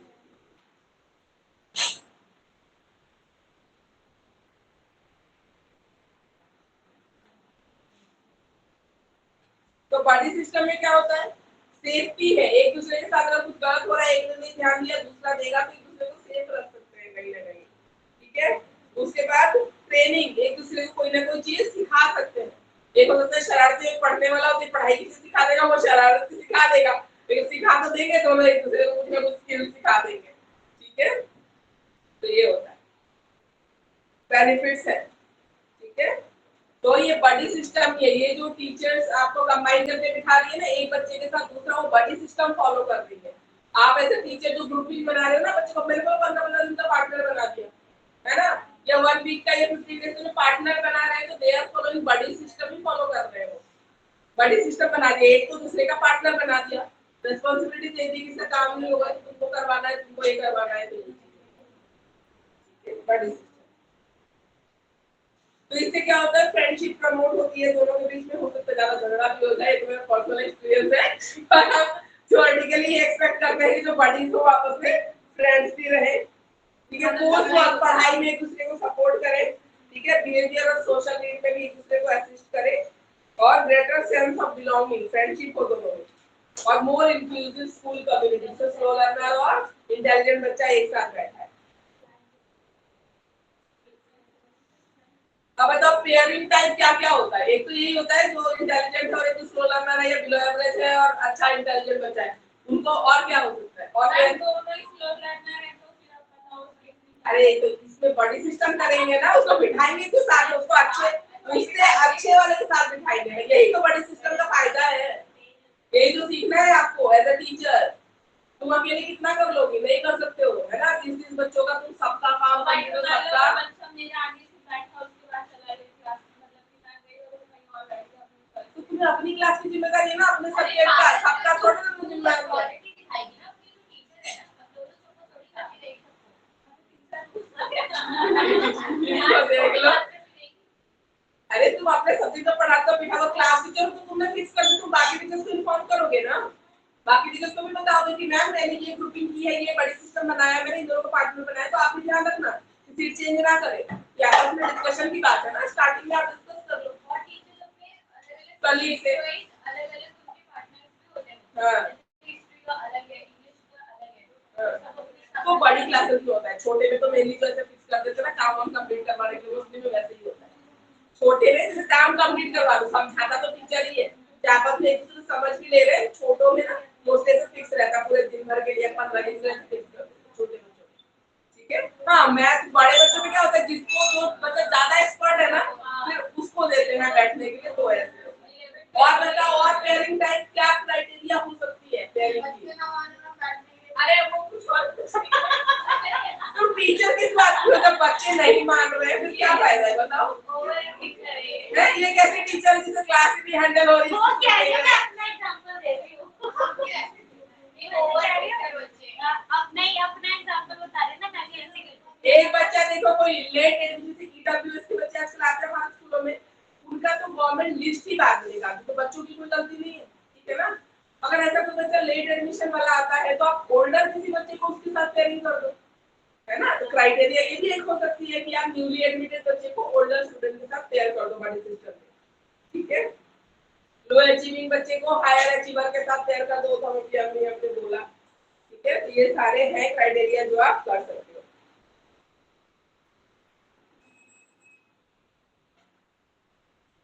सीवियरली जो डिसेबल्ड बच्चे हैं उसके साथ जो मान लो खाली ऑर्थोपेडिक डिसेबल है, ऐसे आप कर सकते हो।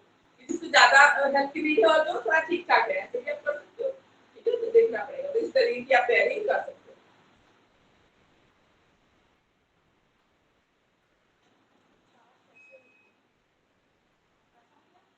चार बज गए, 3:30 चार का मुझे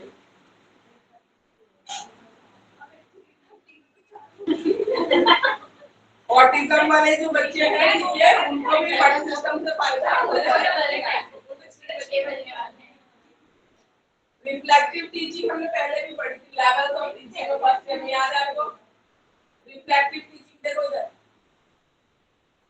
रिफ्लेक्टिव टीचिंग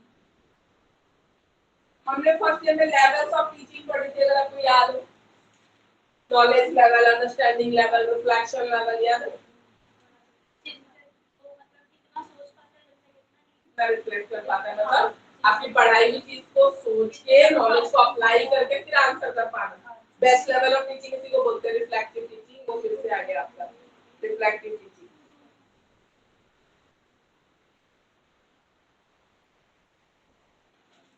ठीक है। तो इसमें टीचर रिफ्लेक्टिव टीचिंग में इसमें आपका जो लर्नर रहेगा वो भी एकदम रिफ्लेक्टिव रहेगा, ठीक है। जो पूछो तो उसका आंसर भी कर पाए, और टीचर भी रिफ्लेक्टिव थिंकिंग वाला रहेगा, वो एनालाइज करेगा कि अब मैंने ऐसे पढ़ाया तो ऐसा रिजल्ट आया, कुछ बच्चे आंसर कर पाए, कुछ नहीं कर पाए। टीचर भी अपने आप को सारे टाइम एनालाइज करता रहता है ऐसी टीचिंग में कि हम क्या और इम्प्रूवमेंट ला सकते हैं, ठीक है। जैसे बाकी बच्चों को नहीं समझ में आया या नहीं आंसर कर पा रहे हैं तो वो भी करें, ठीक है। तो ये दोनों ही इसमें रहते हैं इन्वॉल्व। लर्नर भी इफेक्टिव होता है रिफ्लेक्टिव टीचिंग से, और टीचर सारा टाइम एनालाइज करता रहता है सिचुएशंस को। और ये प्रोफेशनल डेवलपमेंट के लिए बहुत इंपॉर्टेंट है। आप अगर स्टक हो जाओगे ना एक जगह पे, आप गए मान लो पहले तो सब कोई जैसे लगे बैक हो जाते नहीं टीचर है नहीं हो रहा है, लेकिन अगर साल भर पढ़ाने के बाद भी आपका दूसरा साल चल रहा है, अभी भी रिजल्ट वही के वही है, अभी भी आपने कुछ चेंज नहीं दिख रहा, आप कोई नए ट्रिक्स नहीं ढूंढ रहे हो, है ना, कोई टैक्टिक्स नहीं ढूंढ रहे हो, ना रिजल्ट इंप्रूव हो रहा है, ना कुछ हो रहा है, तो मैनेजमेंट है, प्राइवेट स्कूल में हो सकता नहीं भी हो, या गवर्नमेंट जॉब ही लग गई, प्रिंसिपल है वो ऑब्जर्व कर रहा है, तो क्या आपका होगा प्रोग्रेस होगा, नहीं होगा। ठीक है, तो इसलिए रिफ्लेक्टिव टीचिंग बहुत जरूरी होती है आपके प्रोफेशनल डेवलपमेंट की, जहाँ प्रॉब्लम्स को आइडेंटिफाई करो अपने टीचिंग में, उसको सॉल्व करो। एक दिन में कोई बहुत अच्छा टीचर नहीं बन जाता, पर धीरे धीरे उसको टाइम लगता है हर चीज करने में, सीखने में टाइम लगता है, तो फ्रेशर और एक्सपीरियंस में तो फर्क होता है। ठीक है, ये चीज है।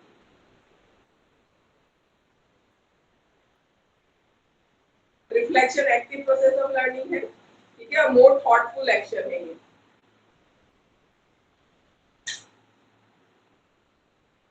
और आप ये रियलाइज करते हो रिफ्लेक्टिव टीचिंग में कि इश्यूज तो आने श्योर है, आपको कामली उसका सॉल्यूशन ढूंढना है परेशान होने की बजाय। तो ये चीज, उसके बाद आता है मल्टी सेंसरी टीचिंग।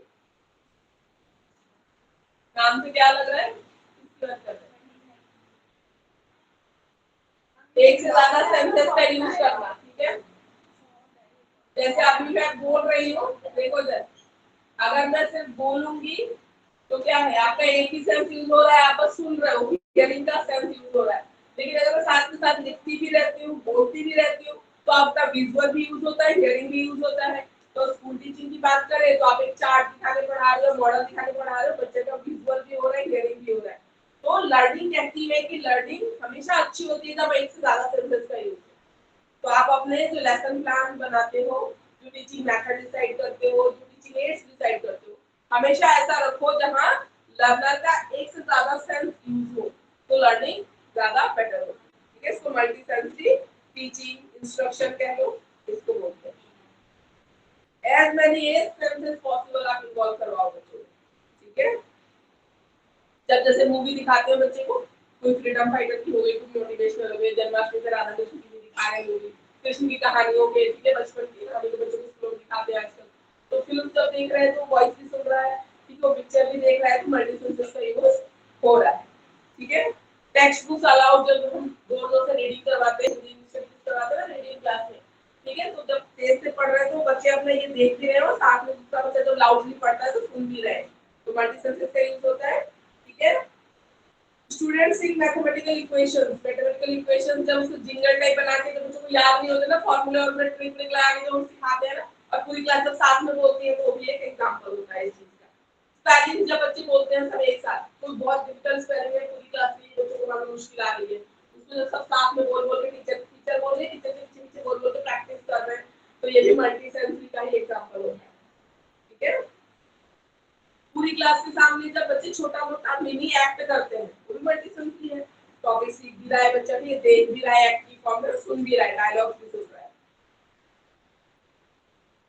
ऑब्जेक्ट्स को जब दिया जाता है बच्चों को टच करके देखो, ये छोटे बच्चों के लिए सॉफ्ट है कि हार्ड है, स्मेल कैसी है, ठीक है, ये सारी चीजें। मूवमेंट ऑफ एन ऑब्जेक्ट, कोई चीज कैसे चलती है, ठीक है, छोटे छोटे बच्चों को कराया जाता है इसकी मिमिक्री। ठीक है, कि फ्रॉक कैसे चलता है तो फ्रॉक जंप करके दिखाएंगे, ठीक है, मूवमेंट्स वगैरह का, तो ये सब है।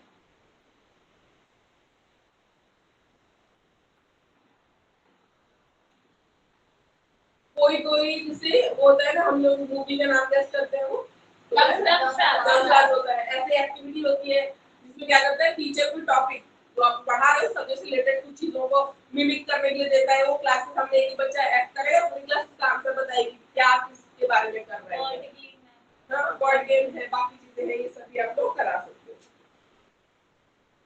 शो एंड टेल एक्टिविटी छोटे बच्चों को कराते हैं ना, कुछ भी आप ले आओ दिखाओ और उसके बाद बोलो अपना टेडी बियर ले आते हैं बच्चे, कोई फ्रूट ले आता है, कोई कुछ ले आता है, शो एंड टेल बोलते हैं, ठीक है, उसको बोलते हैं show and tell activity. Teacher assign कर देती है, ठीक है, तो रोल नंबर 1 से 10 तक ये चीजें लाएंगे, 10 से 20 तक ये चीज लाएंगे, दिखाना है आपको कि ये तो देख भी रहा है, सुन भी रहा है, तो ये सारी एक्टिविटीज मल्टी सेंसरी में आ जाती है। मल्टी सेंसरी में क्या है, देखो जिसका एक सेंस को इफेक्टेड है, विजुअल हो, हियरिंग हो या कोई और, तो बाकी दूसरे सेंस को यूज कर सकता है। नॉर्मल बच्चों के लिए भी मल्टी सेंसरी एक सेंस के यूज से ज्यादा इफेक्टिव रहता है। ठीक है, तो ये हो गया मल्टी सेंसरी। अब आते हैं support services and partnership in teaching. Positive relationship between school and home, इसमें कुछ नहीं है ऐसे बच्चों के लिए, ठीक है। स्कूल और जो पेरेंट्स हो आपस में सारे टाइम बात करना, कम्युनिकेट करना बहुत जरूरी है। डायरी के थ्रू करो, फोन से करो, जैसे भी करो। Teaching and co teaching personnel, parents and teacher, teacher and special teacher, team of teacher, special educator, physiotherapist, occupational therapist, इन सबको साथ में मिलकर काम करना है। असिस्टिव एंड एडेप्टिव टेक्नोलॉजीज क्या क्या है इंक्लूसिव सेटअप में, आईसीटी का क्या यूज है, मैं ओवरऑल ही बता दे रही हूँ, ये सारा कॉमन है। आज खत्म हो जाएगा आपका ये टॉपिक, सारे कॉमन ये से पेरेंट्स और स्कूल के लिए क्या है कम्युनिकेशन। तो ऐसे जब हम स्पेशल बच्चों की बात करते हैं तो पेरेंट्स से भी आपको बात करनी पड़ती है, ठीक है।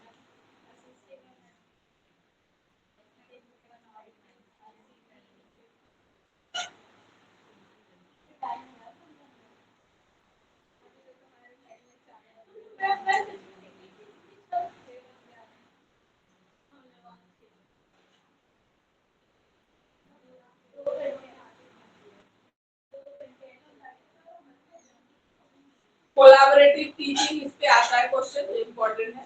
कोलैबोरेटिव टीचिंग में जब टीम टीचिंग की बात कर रहे थे हम मॉडल में, याद है जब इंक्लूजन मॉडल हम इंक्लूजन कर रहे थे तो हमने टीम टीचिंग की बात की थी, वही कोलैबोरेटिव टीचिंग है जहाँ पे जनरल टीचर भी होगा, स्पेशल एजुकेटर भी होगा, थेरेपिस्ट, बाकी काउंसलर, सबका जो ग्रुप होता है उसको हम बोलते हैं कोलैबोरेटिव टीचिंग। कि ग्रुप जब एक मिलकर काम करता है बच्चे की ग्रोथ के लिए, ठीक है। कोलैबोरेटिव टीचिंग में स्पेशल एजुकेटर है, जनरल टीचर है, ठीक है, और दोनों मिलकर पढ़ाते हैं।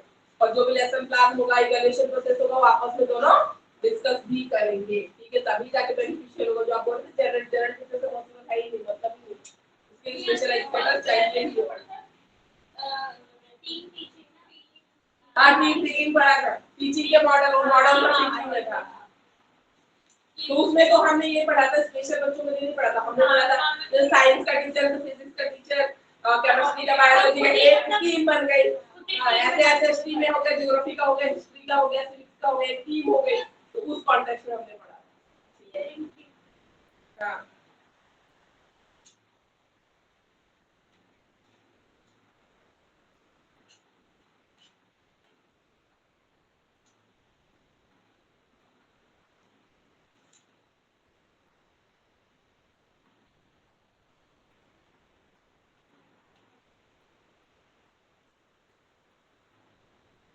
ऑल्टरनेट टीचिंग भी होती है टीम टीचिंग के साथ साथ। उसमें क्या होता है, जैसे मैं पूरी क्लास को पढ़ा रही हूँ और एक दूसरा टीचर असाइन है, जैसे कुछ बच्चे होते हैं क्लास में 8-10 बच्चे हैं जो पीछे चल रहे हैं, उनको नहीं समझ में आ रहा है, या लेट ज्वाइन है, लेट एडमिशन है, कोई भी रीजन रहा हो, पीछे पीछे चल रहे हैं, उनसे नहीं हो रहा है, तो वो टीचर क्या करेगा, ऑल्टरनेट टीचर उस ग्रुप को लेके बैठेगा और अलग से समझा देगा, ठीक है। इसको ऑल्टरनेट टीचिंग बोलते हैं। ऑल्टरनेट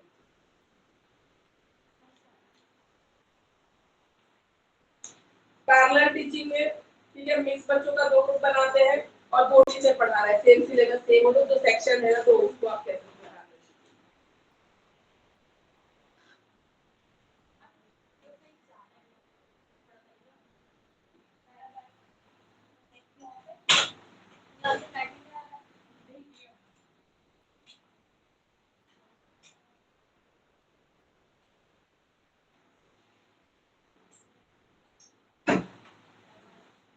स्टेशन टीचिंग में, स्टेशन टीचिंग में क्या होता है, टीचर पूरी क्लास को छोटे छोटे ग्रुप्स में डिवाइड कर देता है, ठीक है, छोटे छोटे ग्रुप में डिवाइड कर देता है।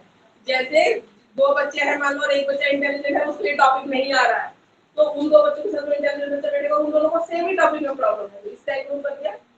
किसी को किसी चीज में दिक्कत है तो उसको सिखाने के लिए एक बच्चा असाइन करके वो ग्रुप बन गया, और टीचर घूम घूम के हर स्टेशन पे देखती रहती है कि सही से चीजें चल रही है कि नहीं चल रही है, इसको बोलते हैं स्टेशन टीचिंग, ठीक है। तो ये सारे क्राइटेरिया किताब ही नहीं है, मैं सिखा रही हूँ आपको, यूटिलाइज करो। और कोई सड़ा हुआ फालतू स्कूल है जिसमें जो टीचर इंस्ट्रक्टर जो रहते हैं कोऑर्डिनेटर, तो उनको ही नहीं पता, तो किताब में जाकर दिखा देते हैं इसमें लिखा हुआ है। हाँ होता है ऐसा, मैंने सुना है, इसलिए मैं बोल रही हूँ, that's why we are using.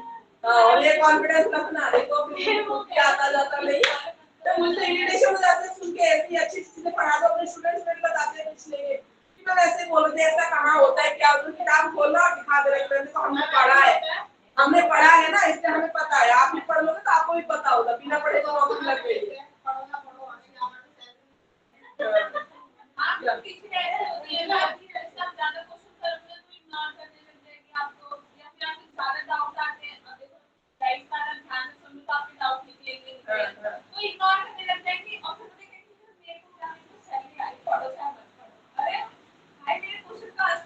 Answer तो करो, मैं डाउट तो बताओ, तो उसके बाद बच्चा नहीं पढ़ रहा तो उसके बाद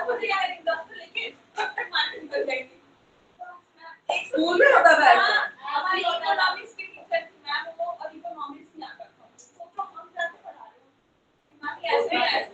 होता है, डिग्री लेना और आना ना दोनों चीजों में बहुत डिफरेंस है।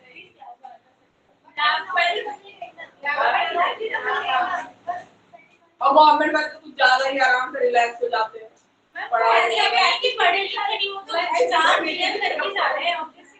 नहीं तो मेंटेलिटी है ना, देखो प्राइवेट वाला ना जो डेडिकेटेड है वो कम सैलरी में भी डेडिकेटेड है कि मैं अपने प्रोफेशन से बेईमानी नहीं कर सकता, वो पढ़ा रहा है, कम सैलरी में भी अच्छा पढ़ा रहा है। और जिसकी मेंटेलिटी ऐसी है ना खाली सैलरी के लिए जॉब कर रहे हैं, फिर अच्छी सैलरी गवर्नमेंट जॉब में भी इग्नोर मार रहा है, तो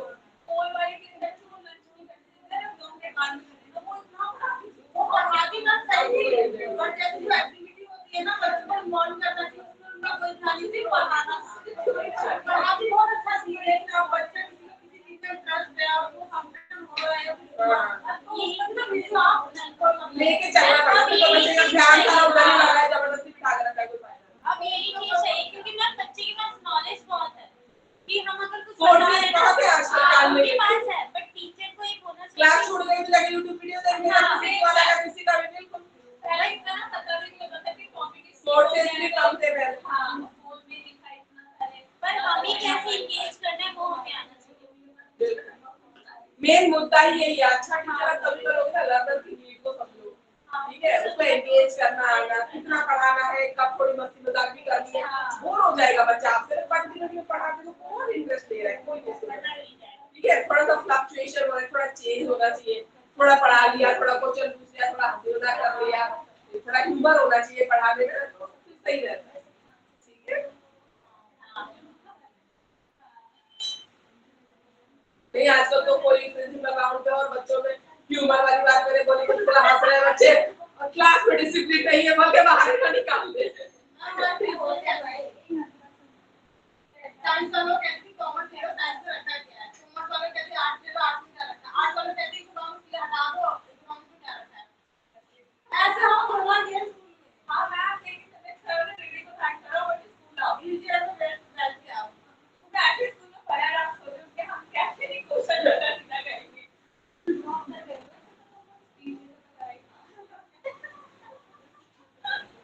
देखो एक जो सबसे इम्पोर्टेंट क्वेश्चन जो आपको मैंडेटरी है आता है, ऐसे बच्चों के लिए टीचर का रोल क्या होता है, ठीक है, और एक आता है responsibilities of general teacher, special teacher, resource teacher, इनका कैसे, ठीक है, ग्रुप एक ग्रुप की तरह ये बच्चों के बेनिफिट के लिए कैसे काम कर सकते हैं, very very very important question, ठीक है, role of teachers for children with special needs.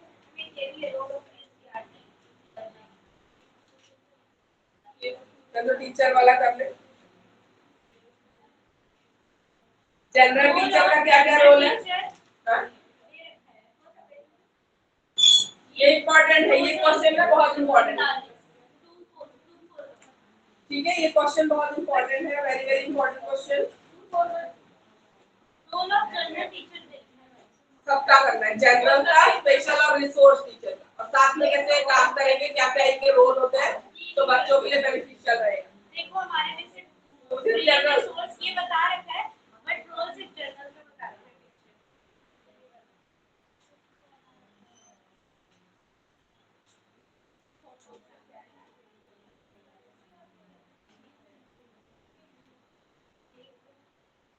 है। ये ना विशिष्ट ये रखो, ये है विशिष्ट अध्यापक की योग्यता है, स्पेशल एजुकेशन आगे दे पीछे पीछे, जनरल के पीछे विशिष्ट हो रहा है, ठीक है, पीछे ले रखो,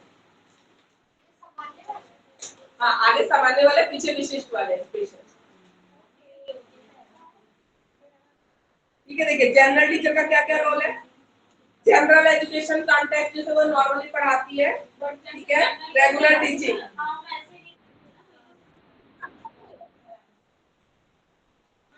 बात नहीं है कुछ ज्यादा नहीं। तो यूपी से पूछी गई है ना और ये स्किल बता दिया स्किल स्पेसिफिक स्किल हाँ नहीं देखो और जनरल टीचर क्या कर सकती है, देखो आपकी क्लास में जो स्पेशल बच्चा है तो टीचर ऑब्जर्व कर रही है ना कि बाकी बच्चों का उस बच्चे के लिए क्या बिहेवियर शो कर रहा है, या वो बच्चा कैसा है, फ्रेंडली होना चाहता है दूसरे बच्चों के साथ नहीं होना चाहता, ये सब ऑब्जर्वेशन जनरल टीचर कर सकती है, बता सकती है, स्पेशल एजुकेटर के साथ शेयर कर सकती है। ठीक है, कभी कोई दिक्कत हो तो स्पेशल एजुकेटर या काउंसलर उससे बात करो, उसके बिहेवियर में इंप्रूवमेंट लाने की कोशिश करें। The appropriate pace for the class, teacher कोशिश करती है कि एक जो पेस है वो मेंटेन हो, जिसमें ये बच्चा जो स्पेशल बच्चा है कोई बच्चा है वो भी थोड़ा साथ में चल सके, पेस मेंटेन हो सके। पेरेंट कम्युनिकेशन जनरल टीचर का ही काम होता है पीटीए में मोस्टली, ठीक है, वो कम्युनिकेट कर सकती है information and approach for the class. ठीक है, होल क्लास का क्या अप्रोच रहेगा टीचिंग का वो जनरल टीचर ही मोस्टली डिसाइड करती है। उसके बाद आते हैं स्पेशल टीचर।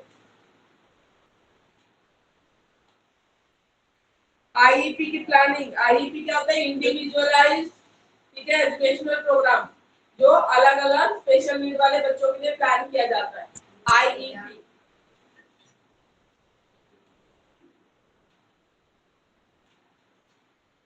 तो आईईपी में ग्रुप एक्टिविटी करवाना, ठीक है, इंडिविजुअल बच्चे पे फोकस करना, इसका मतलब ही होता है इंडिविजुअलाइज्ड, ठीक है, education programme, IEP.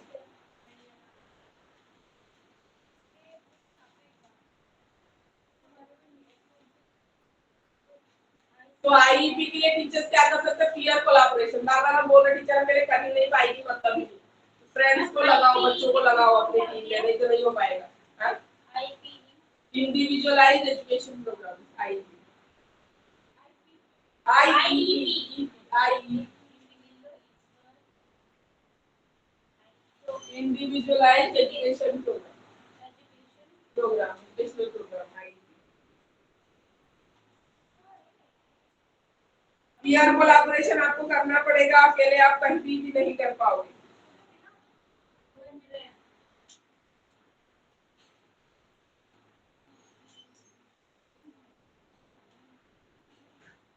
Teacher assistant team में टीचर अपनी कोलीग की हेल्प ले सकता है, बहुत सारे टीचर मिलकर आइडियाज डिस्कस कर सकते हैं कि जैसे कोलीग से दो फ्रेंड्स मिल जाते हैं, आपस में जॉब करते रहते हैं, तो डिस्कस करते हैं यार मेरी क्लास में बच्चा है तो कल करना है, तो होता है मेरे में भी था लास्ट ईयर मैंने ऐसे ऐसे किया तब जाके हुआ, होता है ना, तो आपस में डिस्कशन करो, चीजें डिस्कस करो अपने पीयर से, अपने प्रिंसिपल से, ठीक है, जो भी लोग हैं सीनियर से वो आपको गाइड कर सकते हैं एडमिनिस्ट्रेशन के लिए।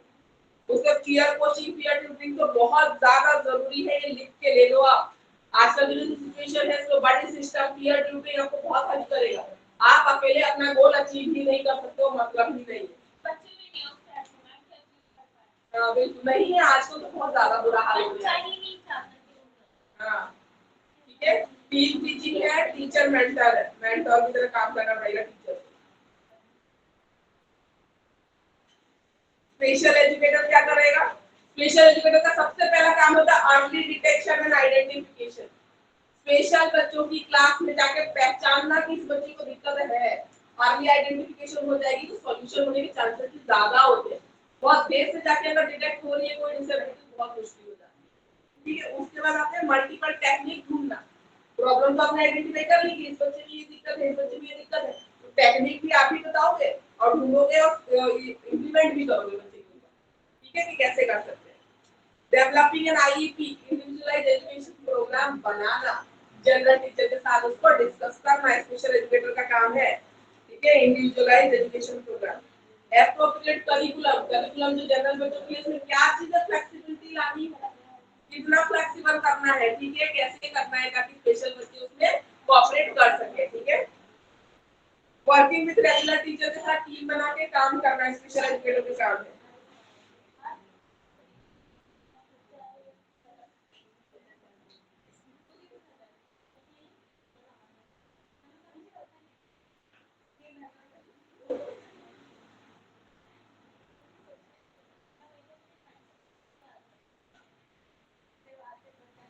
रिसोर्स टीचर क्या होता है, रिसोर्स रूम में जो टीचर की ड्यूटी होती है ना वो रिसोर्स टीचर होता है। रिसोर्स रूम क्या होता है, स्पेशल बच्चों के लिए जो जरूरी की चीजें हैं, डिवाइसेस है, इक्विपमेंट्स है, ठीक है, तो वो उसको पता होना चाहिए किस टाइप के डिफिकल्टी के लिए कौन से डिवाइस है, किसको इशू किया है, ठीक है। तो ये क्या करते हैं, जनरल और स्पेशल टीचर के साथ मिलकर मीटिंग्स करते हैं, रिव्यूज देते हैं, ठीक है, और हेल्प करते हैं ऐसे बच्चों के लिए। और क्या कर सकते हैं, आईईपी कैसे प्लान करें उसमें हेल्प कर सकते हैं, ठीक है, और क्लासरूम एनवायरनमेंट को चेंज करने के सजेशन दे सकते हैं, ये सारी चीजें ये कर सकते हैं रिसोर्स वाले। स्पीच थेरेपिस्ट वाला ठीक है, पढ़ लिया, स्पीच डिफिकल्टी होगी तो उसको मैं ओवरऑल करके खत्म करती हूँ। कौन सा टॉपिक तो बताओ।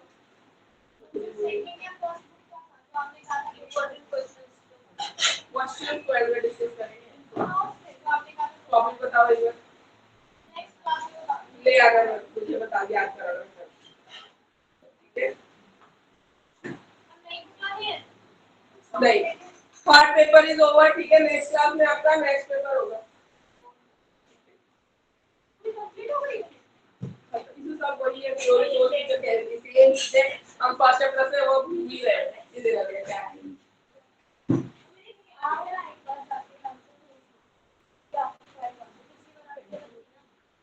Online students, thank you for attending the class. Thank you, ma'am. Thank Thank you. you, ma'am.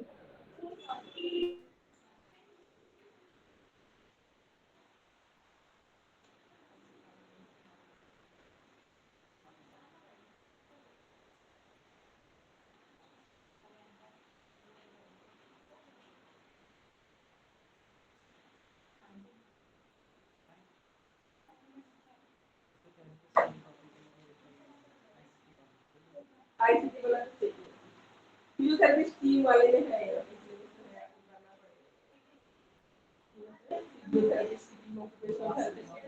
हाँ तो फिजियोथेरेपिस्ट वाली जो लोकोमोटर डिसेबिलिटी है ना उनके लिए हाँ तो करना पड़ेगा। हाँ ICT वाला तो है ही, तो पॉइंट दिया हुआ है, करना है ये सारे लास्ट जो ICT के लिए बहुत इंपॉर्टेंट है, ठीक है, इंपॉर्टेंट है ये जो अच्छे से आगे।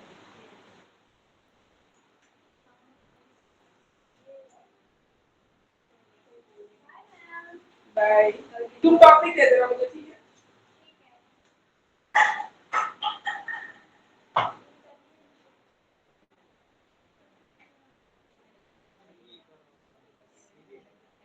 पैरेंट प्रोफेशनल पार्टनरशिप, छोटे छोटे टॉपिक्स है सब एक साथ ही है, वो आपको करना पड़ेगा, ठीक है, पढ़ना है।